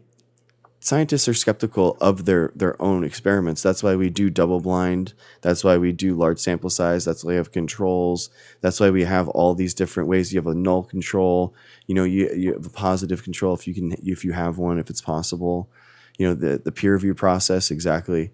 So there's like tons of ways that we kind of like make this process better so that we can better understand the outcome versus just, hey, the person feels better, and I do genuinely think that people are coming back to you It's not and that you're they getting just feel positive better. They go affirmations back. here, No, and no, that's it's not part that of the they feel problem. better. They go back to their doctors and they Yeah. have tests ran, Yeah. and it's completely gone. It's not that And this yeah, is, because they're having medicine given to them while No. they're going to you. no, it's not like that. No. So you think that the physician is giving them no care, doing no help to them whatsoever, and then the physician No, says, it's while they're "Okay, waiting. go Now, hold on. get a There's tincture of a been several 1 million dilution of rosemary," and then now they're like cured of cancer. Greg, while they're Yes. waiting to see their specialist, Uh-huh. right? And they can see that their body feels different. And along with physically seeing some of this, including melanoma, they can see that it's gone. They go back to their doctor and they do their studies and they go, okay, I guess we don't have to go further. I don't know what you did, but keep doing it. There's been several of those, and those were military. Military what? Military soldiers. They've gone to their Okay. military doctors for this while waiting to see their specialist because What they've is it? been What is the ailment? melanoma. Okay, does melanoma ever like go away on its own? No, they say it's incurable.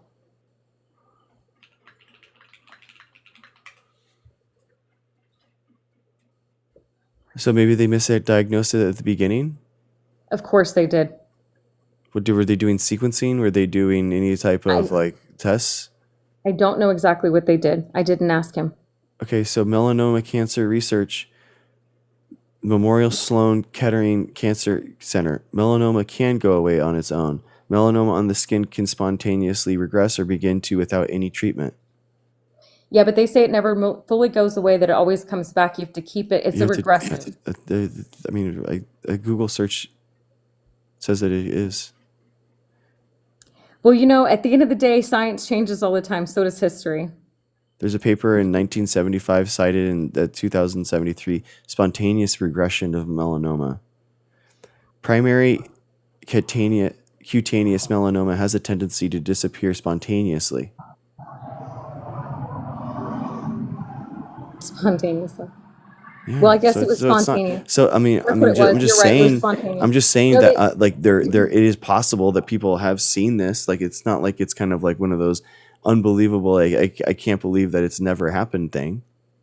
No, listen, I totally agree with that. Absolutely, Okay. because but I'm not going to get into that. Absolutely. Listen. Here's what I came up here with questions, right? But I honored your conversation and your topic. So I'll okay. digress on my questions, but here's what I'll tell you. He did go to the doctor. He got all kinds of stuff to try it out while he was waiting for some creams or whatever he had while he was waiting for the specialist. They weren't working. It was getting worse. So he went to another personal friend of his who had the same issue. He used their prescribed cream. It got even worse than that. So they came to me after So talking to he my did get husband. They came creamed. to So he me. did get treatments. He got creams and it got worse. So But he that stopped doesn't. But taking at the them. beginning, You maybe want it does at are the you gonna let beginning. me But he finish? keeps doing the creams, and it's You gonna let me better. finish really fast? You can let me finish really fast. So he discontinued using them a couple weeks later. He was talking to my husband, so he decided to come to me, and I told him, I said, I cannot guarantee this will work, but try it out. So I gave him a protocol. He used it. Within a week, it was completely gone. What was it? A couple months later, I'll tell you in a second. A couple months later, he goes back to his doctor because he had an appointment for the specialist. He goes back to his doctor, and they did the studies and the test, and they said, yeah, I don't know what happened, but it's completely gone. It was within that time frame. So was it coincidental? You can keep calling all these things coincidences, but the problem is what I keep telling you is it's an electron donor. It brings everything back into alignment, including the protons, and so So what is it though? and What is the so protocol? so for him it was just an easy thing. So I have a frankincense oil that I 10 times extracted, and Frankincense. What is that? I Frankincense. frankincense. So frankincense is a very low resonating. It's a resin, and it's a very, very low resonating one. I don't remember what the Okay. nanometers are, but The single ingredient in pure frankincense essential oil is the resin from a it's not an essential oil. Boswellia tree, It wasn't an essential oil, it was the resin itself. often referred to as the frankincense tears. However, the resin itself is a complex mixture of hundreds of chemical compounds, which vary depending on the tree species, age, and harvest location. These compounds are extracted from the hardened resin with a process called distillation. The final product, an essential oil, is a concentrated volatile liquid composed primarily of monoterpenes and sesterpenes. Okay, so it has a bunch of terpenes in it. Yeah. Okay, and then how would the terpenes impact a cancer cell?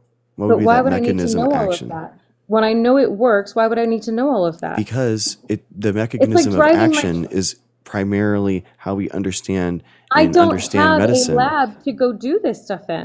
But that's exactly, and people do that, and that's why it's called Oh my medicine. gosh. So we shouldn't use anything. We shouldn't even eat nutrients because we know they don't work.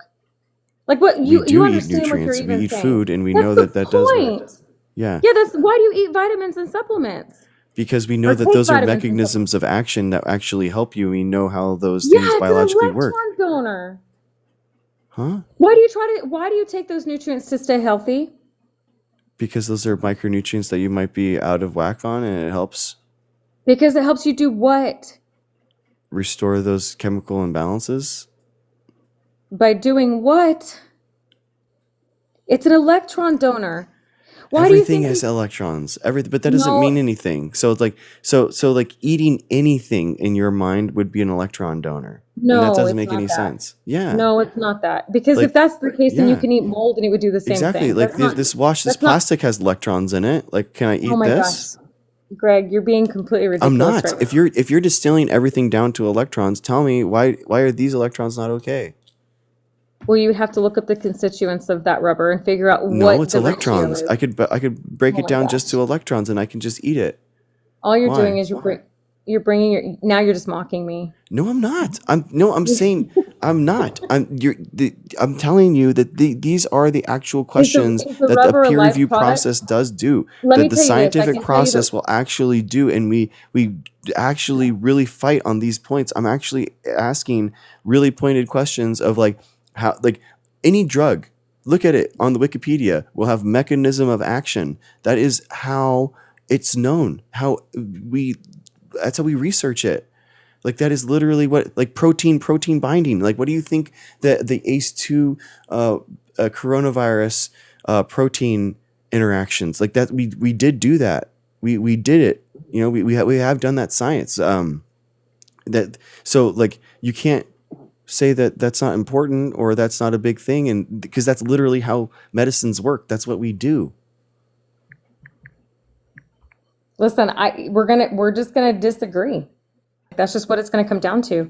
I And in the mean, I know, but future, you're the maybe one that 10 keeps years down the requesting road, you'll into my understand it. live light. I mean, for respectfully, I'm down for you to come. Like, and I'm happy that you are part of this community genuinely, and you keep requesting. But I'm gonna like hold you to something here, of course. Like, come No, on. absolutely. Listen, I wouldn't, I mean, that's how you know the discernment between truth and lies. Absolutely. I would never expect anything else. Okay. And I, like I said, you know, at the end of the day, we have two different perspectives. And how can you, if you know nothing about nature, or I can't say nothing, that was very disingenuous. If you know very little about how actual nature processes, like how do you think that I'll ever be able to, you're not going to understand it from my perspective. And I'm not going to be able to understand it from your perspective. Because nature has been known for thousands of years to help with your body before they ever came up with No, it the didn't though. That wasn't the yeah, it no, did. because thousands of years ago, people didn't live till they were 1,000 years old, right?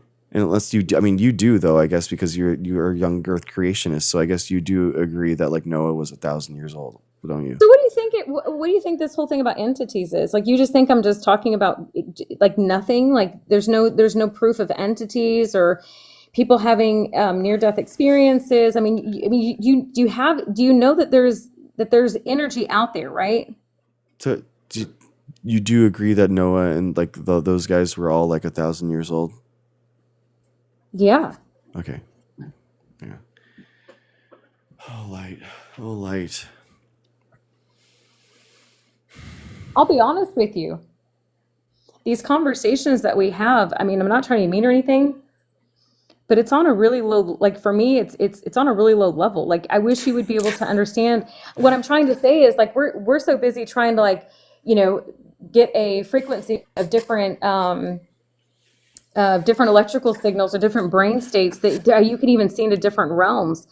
And it's all just by frequencies. Like you gotta, like at some point in time, you've got to look into what these like how your body is able, if it's even possible for your body to even heal itself, what these herbs are actually doing to someone's body, so that you can start denying it more, right? Like I don't know why you haven't gone into any of these things. Because I don't trust your knowledge Even to your understand government. any of this. Yeah, but you don't have to trust my knowledge. This dude, information's out there. like what was it like? What is the man? It was like she was like what she described herself. The other person, she was like a photo biofeedback specialist or something. Is that what you do? Is that what you call yourself? Photo biofeedback specialist? I don't do photo biofeedback. Okay, well let's just say like, photo biofeedback specialist, or let's just do photo biofeedback into Google Scholar. Nothing.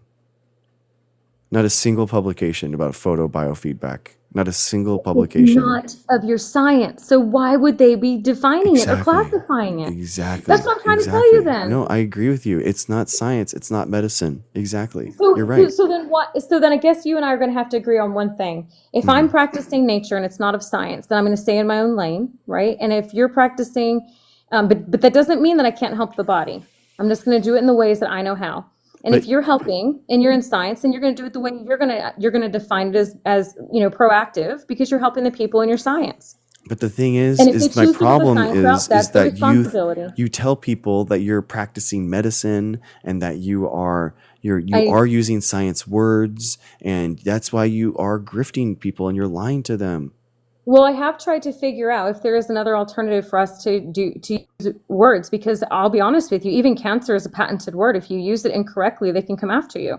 Yeah, you would not. Don't say ever that anything that even someone in chat, dude. Someone in chat is their sister I saw is his dying. comment. Their sister is dying of cancer, and they're trying to Understand that. do anything. They're grasping at straws in order to try to help their loved one, and I that understand that. really kills me. That this person is actually thinking like that you might actually help them. That is so sad to me that that you could potentially make money off of this person in their worst possible moment in their life, that where they're trying anything and they would spend any amount of money just to give a 0.001% better chance. And it So I makes me have told you so sad before. that they would actually give you money asking Okay. for any type of help. And I have told you before that my practice with my right with the PA, right, the physician's assistant, or the nurse practitioner, sorry, the PA. So basically, in a nutshell, we have these practices that we're getting organized. So as of right now, I've never charged for helping anybody, not once. how could that be true? Like No, I've there never was charged. No, videos hold of on. your I have storefront. How no. would you say That's that? different. I just told you that they come in here and they formulate their own things, right? And it's not just herbs. We sell a lot of different things. It's not just herbs. But here's what I'll tell you. They come in here and they formulate their own things, and we even have signs posted that we're not responsible. You're formulating your own. That's not in my practice because they're not under my. They have I not know signed you my have an paperwork, herb right? store that basically people make their own green tea at. You basically have a green tea store. I mean, It's not that's a what green tea store. it's There's a a lot tea of other. store. It's a tea. Sorry, it's more than green tea. You probably have white teas in there too. It's a tea I store. have over 400 herbs in my store. It's a tea store. So of course people can come in and put little spoonfuls of whatever they want into bags and think that No, they they're actually make a lot of healing things, right? Like it's balms it's or not healing. See, this is tinctures. the thing. You're using words that you don't have any like the scientific basis of, and people think that you're actually doing things that are scientific when you use these words. Well, then I need to come up with other definitions so that Yeah, you I do. can. Well, sorry, we're not using the science the way you want us to. It's not you. No, you're not using any science. You're anti-science. You're It's not true. anti-establishment of science. And the problem is that you and what you guys are doing with Maha and all that kind of stuff, you're I'm not hurting doing real anything with scientists. Maha. You're actually I'm not doing you're anything with really Maha. hurting the ability for like cancer research to legitimately be funded in this country. You're hurting our ability to have vaccines that can help cure people of actual diseases that would actually kill them. You're in spreading infectious diseases that's only going to hurt people. You're hurting people in this country by pushing these false narratives and this false science because you're chopping down the science tree in order to get yourself 1 foot above, and it's hurting people. First of all, I don't have any platform gaining notoriety out of anything, right? Someone shared the live with me. I came on here, and I've learned from you how to better define things in the way you use the terms. I've used your resources to look these things up. I know that science is going in this direction. We've talked about, including you, have had people come up here, whether they're scientists or doctors, talking specifically about this direction that the medicine is going into. So here's the thing. I know that what I'm doing is not harmful. I give everyone the clear understanding that this is just if it will work, right? And I never make a promise to anybody. That would be unrealistic. So at the end of the day, if you want to say I'm harming people, that's fine. I am not a part of your political bullshit game that y'all all have going on about how Trump's this and everything else. I don't even You subscribe to benefit any from of it. that. Even if you don't align yourself politically with them, you benefit with it. Well, Do then, you? but why? But here's the thing: if I benefit from it, and if I'm speaking about New Age stuff that we already knew existed and already worked, they've been doing this since the 1800s scientifically. Even your own scientists have got into alchemy, understanding what frequencies are by the way of mathematics, right? So here's the thing: if this is the New Age and this is where everything is going, then if their whatever their agenda is if it's going back that direction to basically couple and align with their new AI bullshit, then it's just going to have to be that way. But I'm not What? aligning with them. That's but they are through your anti-science and anti-establishment ideals and anti-intellectualism, like they are running with you in this movement and No, taking out no. Wait, scientists. let me Yes, define this. I'm running in my own direction, which is biblical. They but can do they whatever are they with want you. to. They I are don't with care. you. I don't care if it's not with me. I can Okay, damn so sure guarantee it I'll would give you not the be with me. opportunity to clear the space. I'll give you every opportunity, okay? do you denounce them taking funding away from cancer? Well, I don't know about that. I've just heard you speak on it. I haven't looked into it. Okay, So is they're- it factual? Most likely, Yeah. because I've heard a lot of people talking about it. Yeah. Do you denounce that? What do you mean? Like, I don't know enough to say Do yes you or no. denounce them taking money away from cancer research? Are you saying, do I think it's right? No, I'm saying, do you denounce? Do you not agree with them cutting funding for cancer research in biology? Honestly, I would say no, because honestly, Wait. the science that you Wait, here's the thing. So you agree or you disagree with them cutting the I- funding? I'm sorry. I don't- disagree, because here's the Okay. thing. I'm Okay. using your science to benefit me. Like, I'm Okay. using your science to better understand what if I didn't have your science as far as your studies along with everybody else, how would I even be able to confirm what I know? So Wow. it's benefited me greatly. Okay. All right. So you that would agree be that we should completely be different- funding cancer research in the society? Yeah, absolutely. Okay. And nice. you know why? And one of the Sweet. things that, yeah, no, absolutely, we can agree on it, because you know Okay. why? Here's the thing. What if someone really finds a really great solution within your science that is going to help somebody, right? Uh-huh. Like, we know a lot of people who've come out of my mom, before I knew any of this, had stage 4 breast cancer. And she went the complete science route. She got a double mastectomy, and she's still alive because of all of that. Now, Thank would you. I have I'm done really it happy about differently? that. Yeah, well, Genuinely, yeah. I'm Well, really happy and- about that. Yeah, absolutely. And we know my brother's passed away from glioblastoma. This is Yeah. before I knew any of this. That's really sad. Now knowing what I know, would we do it a different route if it came back? Yes. But it doesn't. But here's what I'm saying to you. Your science has helped everybody out, right? And naturals, and it goes the other way too. You know how many natural scientists have rebutted, like with me and you in this conversation, that would help you on your journey as well, right? So like, how are we to say that neither one of us, like, that's the whole purpose of conversing? That would be ridiculous to say that none of our science or none of our findings, I'll say that, and conclusions, it'd be ridiculous to say that it didn't help you out. Because if you even look at up into the Rockefellers and the Rothschilds and stuff, even the Rothschilds, they have grandfathers in their industry that sold AKA snake oil before they started redefining or controlling the science industry with universities. No, that has nothing to do with anything that we're doing right now. We're talking about like No, I specifics totally each get Trump. that. I'm just, and they- but we're what I'm solving saying stuff, but is there's it's knowledge on both ends. That's all I'm saying. okay. All right.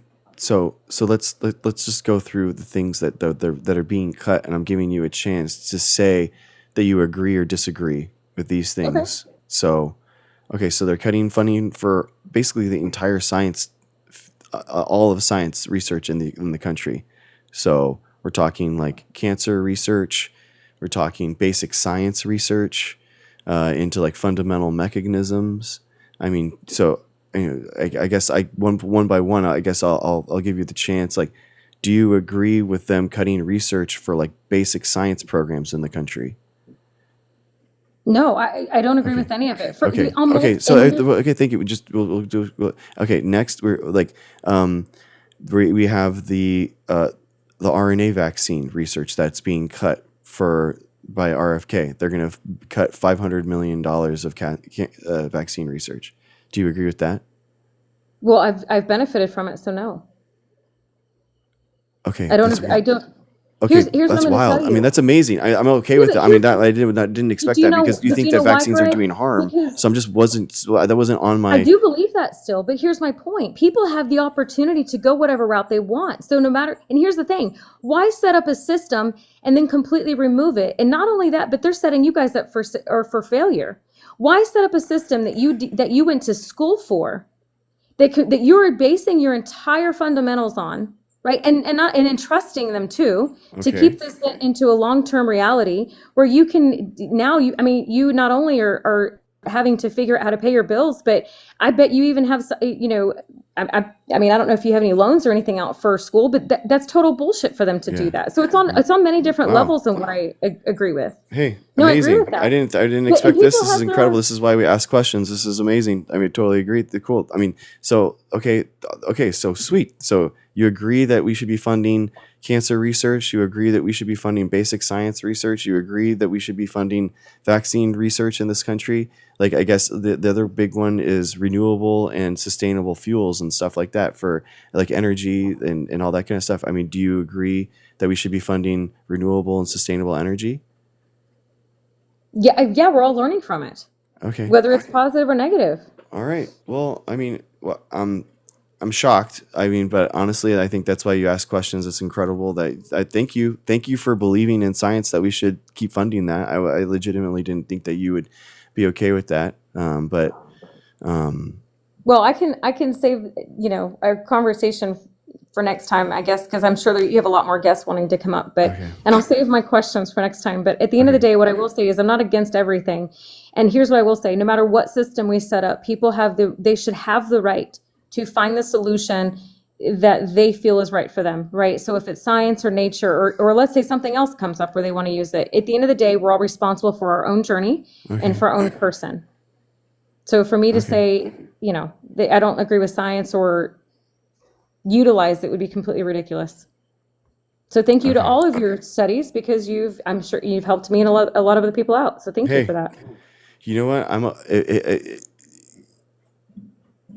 Yeah, that's amazing. I mean, if you can just hold those beliefs and not think that we should be defunding and gutting these programs, just like what's happening right now with the Trump administration and RFK, then honestly, you're doing a lot less damage than I thought you were doing. So I apologize for that, and thank you for stating and being honest with us. And that was thank you.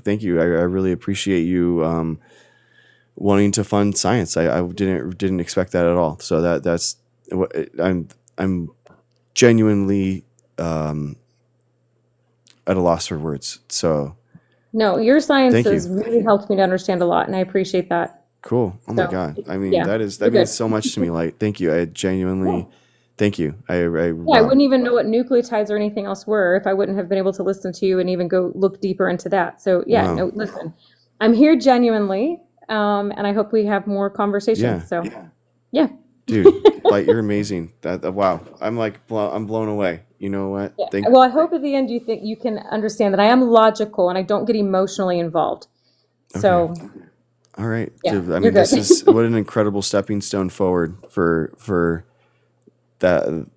Thank you. I appreciate you so much. So thanks for coming up, and I appreciate you being here and coming up and willing to have these conversations, even if it's a low energy, low wavelength conversation for you. Oh, you're good. All right. It's not that at all. Okay. All right. Have a Okay. good one, Light. Have a good Appreciate you. Okay, bye. Bye. Light is life, everyone. Friend of the show. Friend of the show, guys. Friend of the show. Man, that blows my mind. Wow, the meteor shower. Thank you, guys. Wow, guys, I did not expect that. Thank you, Jeff Sanders. Thank you so much. That was amazing. I'm like blown away, guys. Amber, I see you. George,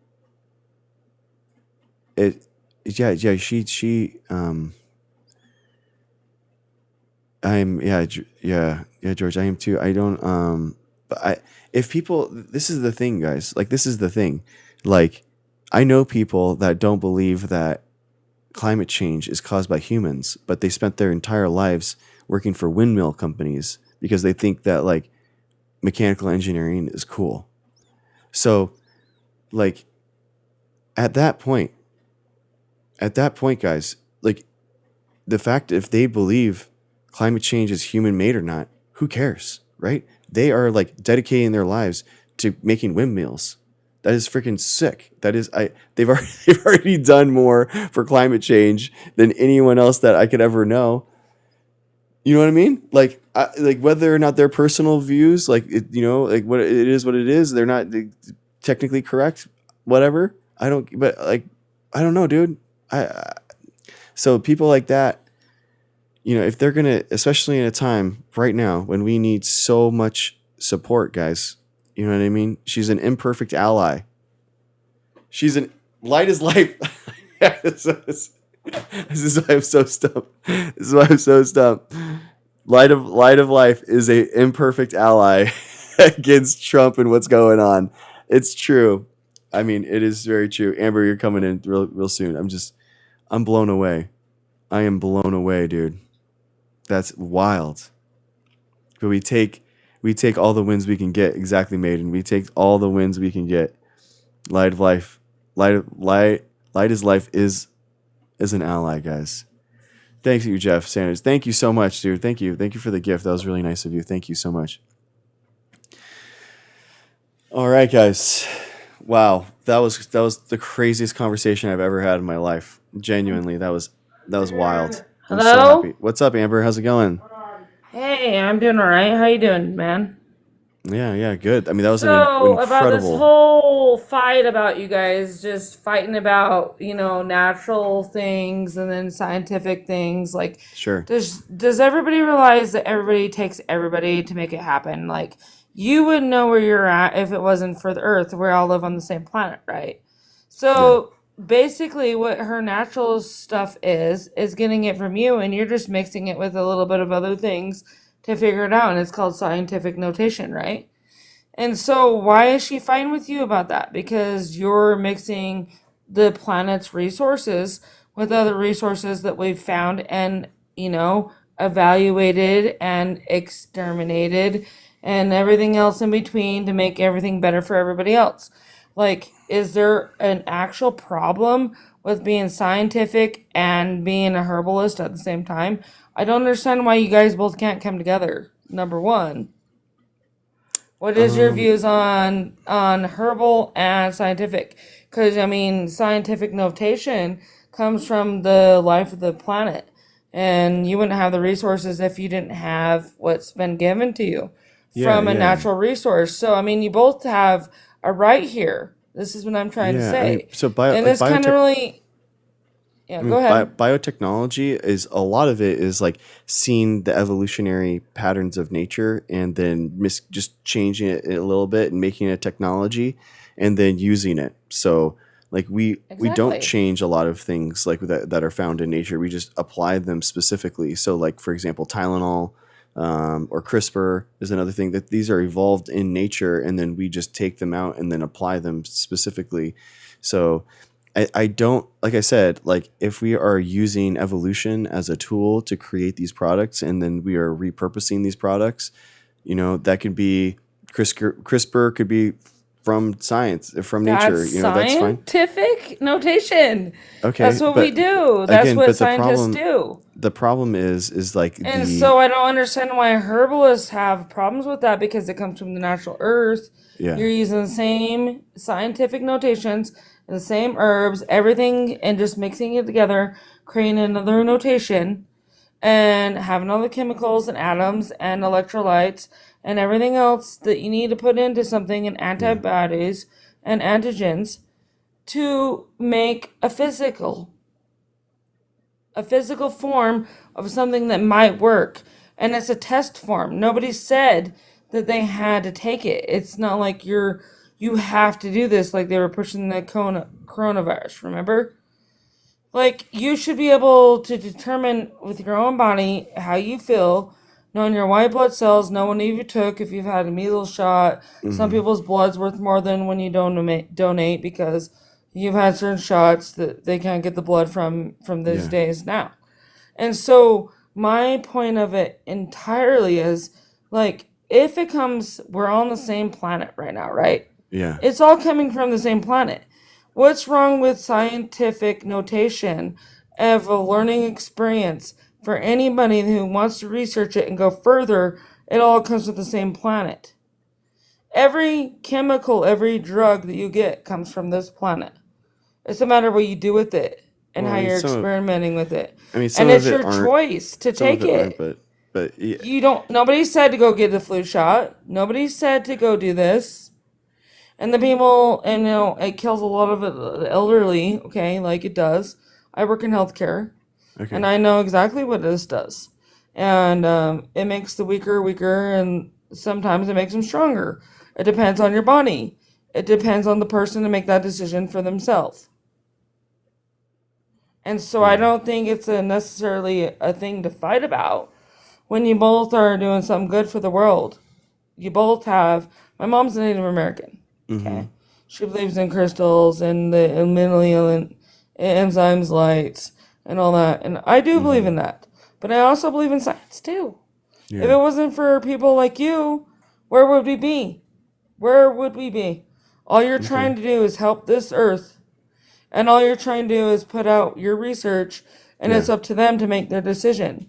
And that's where I get really upset about it, because it's like, why can't you choose for yourself? It's called free will. We still have that. Yeah. Research. Stop following the sheep. Do you Do think your that herbalists research. and stuff like are really putting out the studies in order to back their claims? I actually do. Honestly, I do think they're backing their claims, but I don't think it's backing scientists either if they want to experiment with it. That's why scientific notation comes in. I think that's the whole point of science. That's called science. It's not called herbalist. It's called science. When you're in science and you have enough research and the physiology to do it, and you know what's going on, and you have, I mean, you're not backed, I guess. I mean, I was gonna try to write Trump. I told you the other night. I was like, people forget how to write anymore, like a common letter, right? All you gotta do is write and say, hey, our scientists aren't being backed. I'd really like to sponsor this guy or these people in this facility in this community of people that believe in this. It's really a thing. And we all live on the same planet, so where is the herbalist saying that it's not natural? Because in a way it was. You're just experimenting with mixing other drugs with it to try to help people. That's Yeah. what science is about. And people don't get that. And another I just thing. don't know if I just don't know if there's like, basically the problem I feel like with a lot of herbal stuff is that people they make claims that they can't support, and then people will use up valuable time when they have a disease that's progressing, and then they'll use up like valuable resources for these herbal remedies when they could be like actually spending their time in doing stuff like, that would actually help them. Yeah, So for science. That's yeah, and the their problem, I mean, the choice. That's problem their is free that will. they're really putting like an adversarial, anti-intellectual, anti-science spin on it, though, and it so it does eat away at the institutional validity of science. If they really look at it, though, if they're going to support somebody that was actually herbal and somebody that really wanted to experiment in that and do rocks and things, if that's not working, why not try science? Why not? What is it going to hurt them at that time and point? It's an experiment. It's their body. It's their choice. They want to donate their experimental time, meaning their physical health, to a scientist, and I know I would, because we all live on the same planet. I mean, it's not like we're getting it from somewhere else. I don't think you and Lessons. yeah, and listen, I don't think you and anybody else should be fighting about it. Like, I think it's ridiculous that people have to fight about it, because this stuff comes from the same earth. You're just learning how to deal with it differently because you're in science. Agreed. That's what it's called, is science. Yeah. And people agree. didn't understand that. I agree. Thank you, That Amber. this I is appreciate your you. research. I appreciate you sticking up for science against the herbalists and stuff, and trying to define it and sticking up But for it. this is So, your research. awesome. It comes from the same earth. Exactly. Thank you. I appreciate You're you. just doing something different with it. All right. And I Have a good appreciate you one. very much. Thank you. Bye. Thank you, Amber. Appreciate you. Appreciate you sitting there making a strong case for science, and I like it. All right, Rosa, then Trouble, and then Snack Eddie, and then we got to call it after that, guys. Rosa, Trouble, and then Snack Eddie. All right. All right, guys, we got to do like strict timers on this one. I'm sorry, but Rosa, how's it going? Rosa, are you there? You might be muted.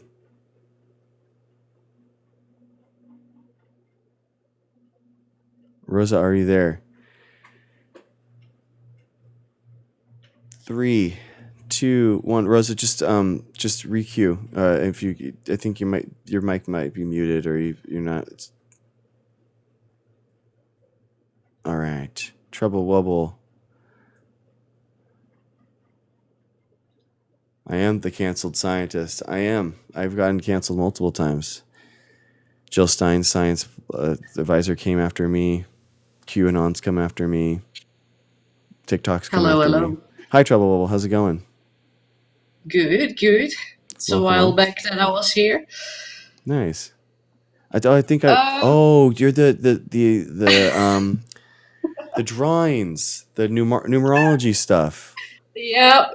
Oh, yeah. I remember. We still need to do that one day. You promised me, like, we're going into that, but you were sleepy. You needed. Yeah, it was like at 2 a.m. I was so gone, and unfortunately, you caught me at the end of this one too. I'm trying to do a strict time.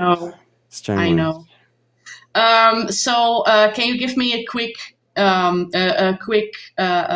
review on the main lines? Because I have some things that I wanted to say, but I don't know if it fitted into the.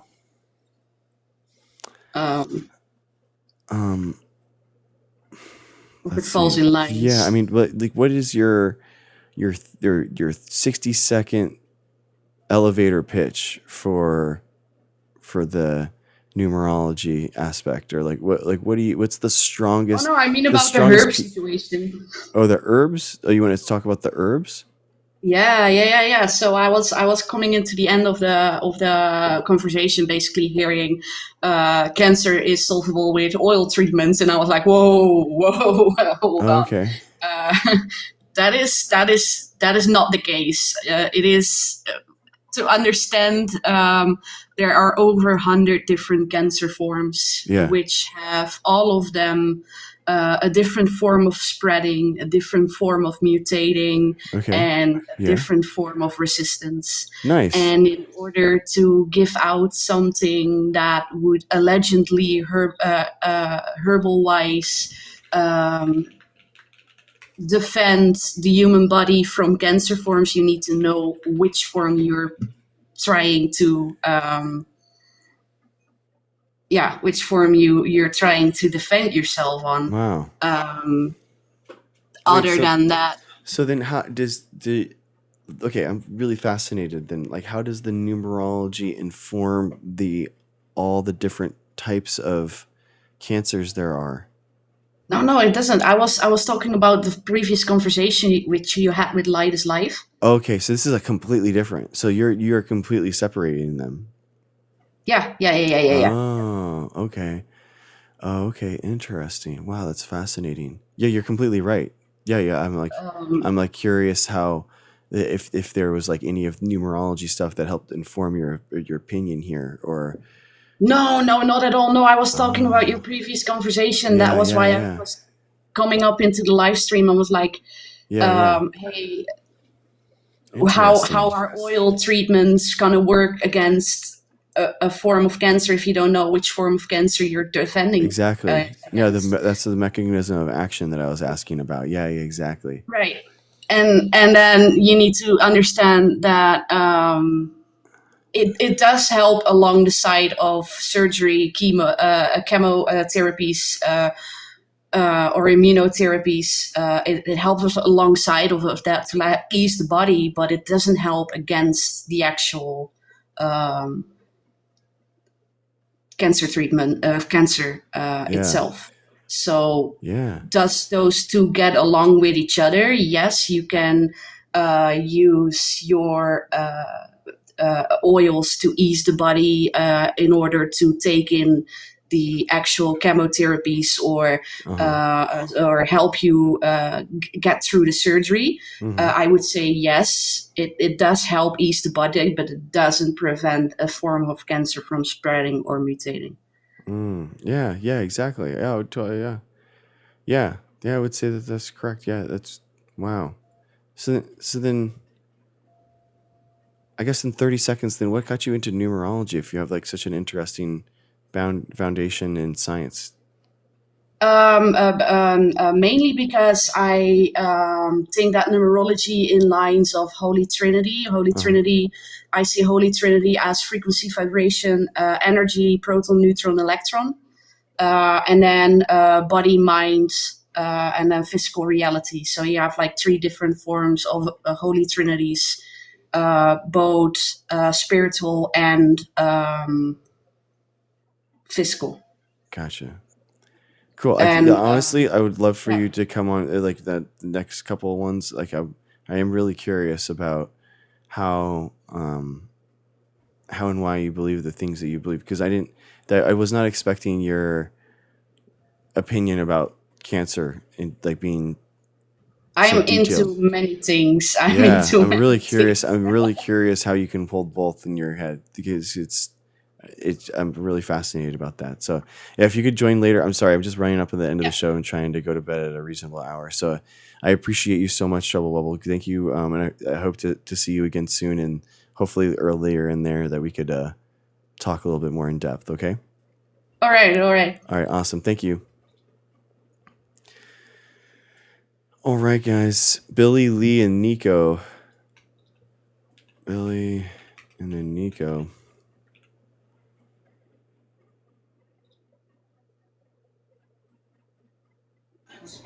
Hey, Billy. How's it going?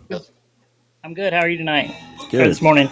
Good, man. You were talking about cancer and like, holistic approaches compared to like modern medicine, chemo. Is that Sure. So I personally know 2 people that one of them was stage 4 terminal, and he had another person that experienced like turning their body into an alkaline free, I'm sure you know what that means, but with like just diet. And I didn't ever believe it, but he's still alive today, and it's been over 10 years. He says it sucks. He has to eat completely clean and organic. Oh, could you turn down your TV, please? The background is coming through. Your TV. But if you can make your body an alkaline-free environment, cancer cells can't live in an alkaline-free environment. Have you ever heard anybody with this approach? No. I mean, I don't know. I don't know cancer treatments that well in order to know what it is, This but is it doesn't holistic, sound completely by diet. No, I mean, no alkaline, medication. like in like basic, like a basic environment like that. Your body being the environment. Cancer cells cannot live in an alkaline-free environment at all. No cancer cells. So if you can make your body an alkaline-free environment by diet, cancer cells dissipate and they can't live. They can't survive. Yeah, but it sounds like your normal cells would die on that too. That's the thing, is that like your normal cells probably wouldn't be. It's actually, you're healthier. He's healthier now than he's ever been. My friend he was diagnosed, it's probably been 6 or 7 years, and he was terminal. I mean, stage 4 terminal, pancreatic. He was eat up. I mean, it had started metastasizing and going in other places of his body, and he was panicking, and he didn't want to go through chemo and the poison, which, chemo is great and all if you can handle it, but it's poison, and it does prolong people's life some, but, I know people personally that have come out of remission, and after a few years, I've got friends that chemo didn't even work. Do you know what kind of cancer that he had? The specific name, like the specific type? Yeah, I'm just curious. Or what organs were affected? Both, if you know. He had pancreatic. Stage 4 pancreatic, and it had metastasized and was spreading to other organs. And they told him he's terminal. They told him to go make his final wishes and talk to his family, and basically, you're going to die. There's nothing we can do for you. Even chemo wouldn't help you. It'd make you sick for the last few months that you have to live. And he's still alive today. Yeah. Stage 4 pancreatic cancer cannot be cured. The 5-year survival rate varies from 2 to 12%, depending on the rabbit hole. Really look at. It's proven that no cancer cells can live in an alkaline-free environment. So if you can convert your body to it, and it's almost impossible to do. He literally don't eat anything that he don't grow. He don't eat any processed, and you can't eat no processed foods, no processed sugars, like all organic, clean. He doesn't do red meats. He tells me all the time, he's like, I wish I had a bacon cheeseburger. He said, but I can't. He's like, I'd rather be alive. I mean, alkaline means the substance is basic, not acidic. So an alkaline-free environment would be all acid. Right, so blood. bloodstream. If So you it'd be could an acidic environment for your entire body. your intake, your food, and then when it converts to your, your blood and bloodstream and energy and everything else. I mean, everything we do involves in what we intake, right? Yeah, Your but diet. that would impact your regular cells too. I mean, the cancer cells are very similar to your cell, which is kind of the whole point of the cancer. It just has a simple mutation that will make it grow more rapidly and It's parasitic or all it. I've always said it's really and truly what we eat. If you think back like the 30s and 40s, people they got cancer if they smoked a lot or worked in asbestos or shipyards. yeah. And now, unfortunately, cancer affects every household in America in one way or another. People Somebody are living knows. longer. It kind of makes sense. Yeah, but I mean, modern medicine's great. I worked in healthcare for 16 years. I mean, I'm not anti-modern medicine, but Okay. I do think that it's a racket to an extent with big farm and control. And I've got several doctor friends, and they've all they get paid to speak at conferences and write more scripts. And I mean, they do more holistic approaches at their house compared to what they do in their practice. And I'm a big fan of holistic medicine because before there was modern medicine and stuff, there was, my parents and grandparents lived rural out in the country in South Georgia, and they lived to be in you there. realize that we had holistic medicine and no modern medicine 200 years ago, and until humans evolved 200,000 years ago, and people only lived until their 30s and 35s, right? Right, but their diet, I mean, consumption was different then too. No, it was all natural. It was all natural foods, all no processed, no preservatives, everything that you're talking Everything about. was great, and I mean, Everything was no- great. Living to nobody- 30 to 35, that was better. But see those statistics and look at the population back then too. If you actually look at the statistics, me and one of my really good friends as a doctor talked about like the American standards and how the diet's changed and how food has changed so dramatically. But the healthcare standard on blood pressure hasn't changed since the 40s. And I mean, when I used to work in healthcare, everybody I tested, if they weren't medicated, if they were over 35, 40 years old, they had high blood pressure. Yeah, And because they're probably obese. well, and unfortunately, that's a huge dilemma in America. because we It's eat like the trash. number one cofactor of everything is obesity. Our So I hate our FDA. I mean, you go to other countries and they eat so much cleaner than us. We allow all the biogenerated stuff and GMOs, whatever you want to call them, whatever they name them. that's not the reason why people are fat, though. It's definitely not. But when the introduction to that into our diet, when the FDA gets lenient and allows high fructose corn syrup and everything, and sugar and every processed sugar and everything, and all these preservatives, and I mean, have you ever watched the documentary with the guy did on YouTube?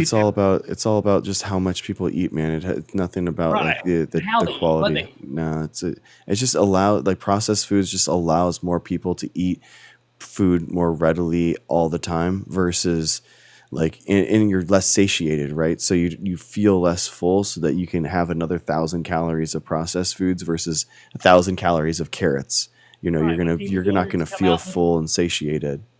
My grandma, she blanched vegetables. They had pigs, they did, chickens. They all lived to be in their 90s, but they ate clean. We smoked meats. You had cows, and They also thought cigarettes didn't cause cancer and actually made your lungs stronger. My great grandmother, she actually used cigarettes, and then after that, she used powdered tobacco, and she lived to be 91 with no cancer.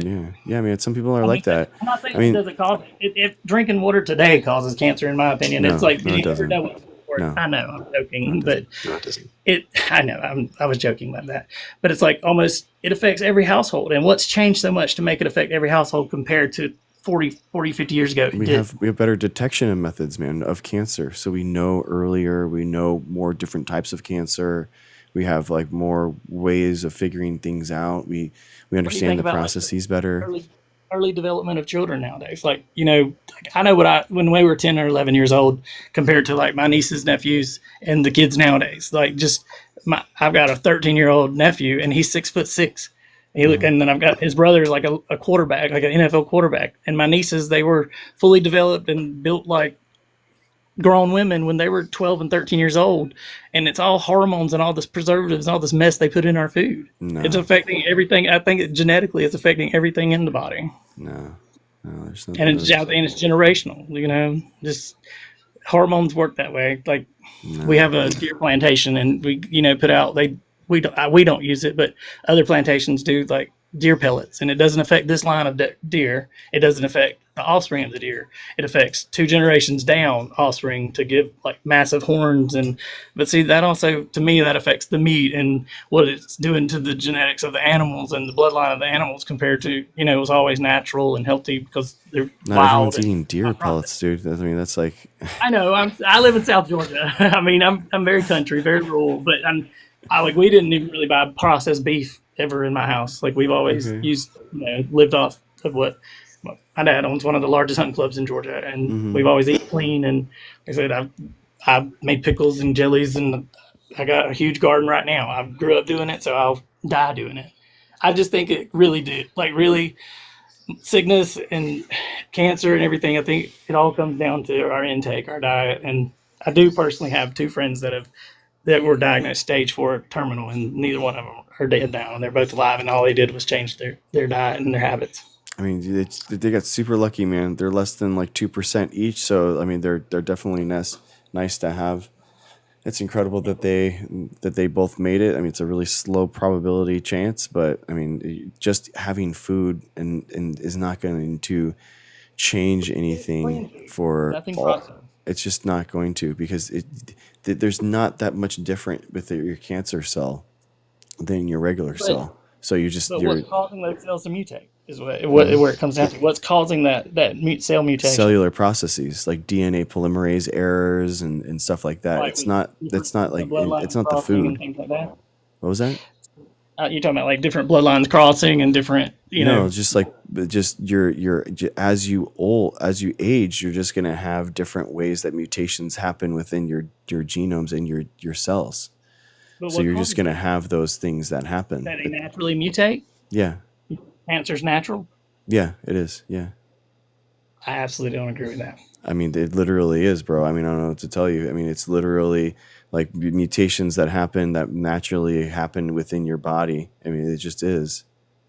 I mean, some cancers aren't. Some cancer. It's how. So you can have ways that cancer forms that are unnatural, right? So any type of mutation is gonna potentially cause a cancer. So but those mutations can come from DNA polymerase errors, which is just a natural aging process, or you can have it externally, which is from like the UV. So UV from the sun can cause the DNA mutations in your skin, and then those mutations in your skin can cause like melanoma and skin cancer. So it is different ways that those mutations can accrue in your body. But that's where I'm saying it's what intake. It's whether your environment, like if you go and lay in the sun for 20 years, yeah, you're probably more than likely going to have some type, if you're pale complected and your body don't produce melanin, like Italians or Greeks or Mediterranean or Latinos or mulatto. Black people still get skin cancer. Very rarely. They don't get it as often. Look at the percentages of African Americans compared to Caucasoid or Caucasian. It's almost no comparison on skin cancer. Black people rates of skin cancer compared to Caucasoid or Caucasian. It's literally night and day different because their bodies, they naturally produce melanin in a different ratio than we do. Black people in the U.S. have significantly lower rates of skin cancer, especially melanoma, than white people, but their survival rates are lower. This is largely because the melanoma in black individuals often appear on sun-shielded areas like the soles of their feet, under nails, and on their palms. This, combined with lack of awareness about skin cancer in people of color, leads to late-stage diagnoses, more aggressive disease, and poorer outcomes. But what's the percentage of black? It's almost... It's black individuals have a far lower melanoma rates, 1 in 1,000, compared to white people, 1 in the 33. Because they naturally have more melanin. Their bodies produce more melanin. Just like there's less skin cancer in Latino compared to somebody from Sweden or somebody of Celtic or of Irish that is fair skinned, redhead. Like I've got a friend from Germany, he's blonde and blue eyed, and he has to bathe down with 100 sunblock and can't get any kind of tan, and it's because he'll blister and he's more prone. Look at the statistic on blonde, blue eyed, fair skinned people cancer rates skin cancer rates compared to people Italian or Mediterranean or mulatto of any descent, any kind of color or nationality that has Okay, darker so skin. don't you think? Okay, so what you're saying though is something that is intrinsic to their what? Their genetics. Exactly. It has nothing to do with the diet. What are you talking? You're giving this this example is contrary to exactly what you're talking about. You're saying that it's just their food and their diet. Like what you're saying is that the people that black people are eating way well. That black people are actually creating their diets so well that they're actually getting cancer less. That's what you're arguing right now. I was referencing mutation. I was referencing what causes the mutation. But you're arguing that it's all cancer is all from foods, dude. So you can just eat your way away from skin cancer. That's exposure. I didn't know. I said cancer cells, once they mutate in your body, they cannot live in the alkaline environment. So if you can make your body an alkaline. Okay, so then you just have an alkaline environment and it goes away. That's what you're saying. If you have skin cancer that's caused by environmental, laying in the sun or whatever, and it's now you have mutated cancer cells in your body, and it can be malignant or metastasizing. Not if you have alkaline diet, apparently, compared to you. That's what you said. Find out that you have that cancer cell now, and you can, and now from that point when you get diagnosed, create an alkaline-free environment. Then you can get rid of the cancer. Doesn't sound like it, dude. I mean, it doesn't sound like I'm telling you, it's a deep rabbit hole. But really, if you want I know we got confused on exposure and intake. You said skin cancer, and that's more exposure. People. Okay, so we found that's the one. That's the one. So of all the cancers, that's the one that isn't from food. Well, that's one of the ones. But I mean, you said I was referencing mutations. Definitely I'm saying, well, that the mutation rate that's what I'm saying. The mutations happen, and the mutations happen less in black people because of the melanin in their skin. But they still comes from the UV. You realize that my point is still made and valid, right? Well, what causes the mutations of not skin cancer? Like internal ultraviolet radiation from the sun that's causing nucleotide changes to happen in the skin cell. So that's skin cancer. But what about other types of cancer, like that happen within the body, that are not? They're from DNA polymerase errors and all type of replicating errors. You don't think it's from intake or diet and eating all these processed foods and chemicals and preservatives? No, some maybe some could possibly, like smoking, for example, is going to cause lung cancer. So it's not going to be just like, there are ways of actually like changing these because you're doing stress to the cells and they're causing errors when they proliferate, and there are ways to actually impact it, and I'm sure that you could eat your way to like some type of cancer if you're having some type of poison or something like that. But preservatives aren't poison, food dyes aren't poison, like the food that we eat isn't poisonous. So you believe bioengineered and genetically modified, or like GMOs? I genetically modified foods for a living, bro. That's what I do. So what? I am the guy that you are talking about that is causing dangers to society. That is literally me. I genetically modified plants that you probably eat, that you probably have gone, like all these plants that have glyphosate resistance and stuff. Like I'm one of those guys. I'm the guy that did that. And all the BS and stuff. It's almost impossible. And I'm not downing you. I mean, like I said, it's almost impossible to eat clean. Like I said, I don't know how my friend does it. He's got a garden year round. He puts his own food away. Nothing's seasoned, nothing's processed, and he's still alive. And so like I said, I've seen it firsthand with him. I pray to God I never get cancer and have to experience it. I mean, but I just think, like I said, you look at the statistics and like just American statistics when we started abundance of processed foods. And that's like really in the 40s and 50s when the introduction to microwaves and TV dinners and being able to go to the supermarket and buy anything and everything you need. And it just blew up since then. I mean, there's so many foods and stuff in our country that foreign countries won't even allow in their country. It just makes food more readily available, bro. It just does. It makes food more readily available so people can overeat, and the disease is caused and tied with obesity. It's not tied with any of the additives. I agree. Yeah. Obesity. All right, I gotta go. It's a hard stop for me, bro. I'm sorry, but if you wanted to continue, I appreciate you. Thanks for jumping in. All right, Trouble Bubble. Sorry, man. It's just it's a hard stop. People decree. Ducre's getting really, we get really mad. It's all, so yeah, thanks you guys. Yeah, I'm trying to end the stream a little earlier just for like exactly sleep hygiene. It's better for my life. I'm doing jujitsu in the morning. I need to be, doing other stuff too.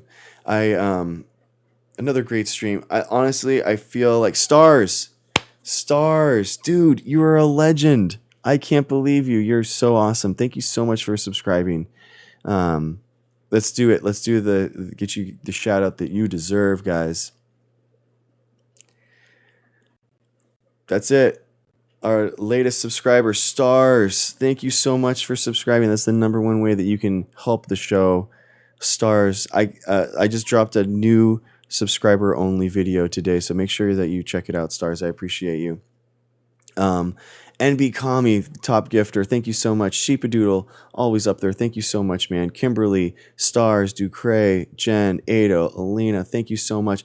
Thank you for all the likers too. Thank you so much. You're sitting there pushing the show out to other people, and that means a lot to me. Kimberly, Alina, NB Kami, Jen, Ducre, KLN, Blessed Infinity, Megan It Happened. That's a great name. Megan It Happened. That's incredible. Very, very cool. Thank you guys so much. Also, Linktree has our Discord. Come hang out. That's where we share our primary resources, where are all of our data and our papers and stuff. That's the type of people that we are. We like to nerd out on that stuff. And the show notes.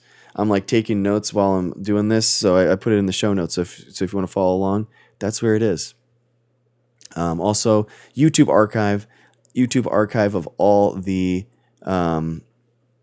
shows. So if you missed something, you can go back, you can watch this, no problem, guys. Pretty cool. And we did it, guys. Vasculitis. No, I haven't. I will though. Autoimmune disorder causing inflammation of the blood vessels. Oh no. That's not good. Don't do that. All right, guys. Thank you guys in chat. That was so cool. Thank you to everyone. You guys are just such an awesome community. It's been so fun. Dude, how about... now we're chilling. The craziest thing happened. My wife is sitting there in her... yeah, we're on Discord.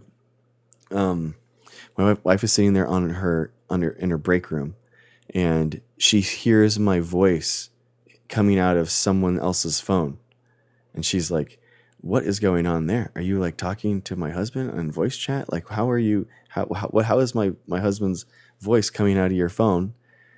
And unbelievably, she's watching the stream, guys. I'm like blown. My mind is actually blown. She's like, my wife goes over there and is like, "Wait, how are you watching my son, my husband and all that kind of stuff?" And she's like, "Yeah, dude, he's on my For You page constantly on this app." So she goes to the For You page and boom, one of my clips is right there. I am blown away. I am so, yes, isn't that, thank you, Jess. Thank you. I am so blown away. I think we're getting on the healthcare worker side. I don't know. Thank you, Kaylin. I appreciate you. And yeah, dude, how crazy is that? Getting like, I cannot believe that. I think it's so awesome. Thank you guys. That's so cool, Ducre. That is so cool. I know. I'm so blown away, man. I think the numbers are like crazy, guys. It's really is really cool. I mean, like 2 weeks ago, I was at like 300 followers. So it means so much to me that we are true to ourselves, right, guys? We are very true to ourselves. And I think that genuine approach and kindness and elevating discourse and trying to help people lead better lives and improve themselves, and people are getting it. It's not just like some crazy thing that we are. That's a good idea, Michael. It's not just like some crazy thing that we're thinking about, guys. We're actually making it happen, and it, like to see other people get it and follow along and then find out in our lives. How crazy is that? So we are your favorite TikTokers TikTok stream. We are your favorite TikTokers favorite TikTok stream. They're in here, guys. They come in, they hang out with us. Isn't that wild? Isn't that cool? I don't shout them out. I don't shout them out, and I let them be incognito in here. But your favorite TikTokers come in here. It's true. Oh, thank you. Pretty cool, guys. I'm blown away. We're doing it. Thank you, Purusha. Thank you for saying that. They do, Ducray. Yes, they do. I don't ever say their names, but I see them in the little thing. I see them come in, and I'm like, I see you. I see you. All right, guys. For real, though, this one's the good one. And you know how we always end it. You know how we always end it, right? Just like this. Boom. Thank you. Thank you for getting vaccinated. Boom. Thanks for getting vaccinated. You're awesome. You're amazing. Thank you for coming in. Come tomorrow. Come tomorrow. Come the next day. Just hang out with us. Join the Discord. Or not. It's chill. Whatever you want to do. Stop. Okay. All right. Stop the stream. Oh, you're so... Turn it off. Stop.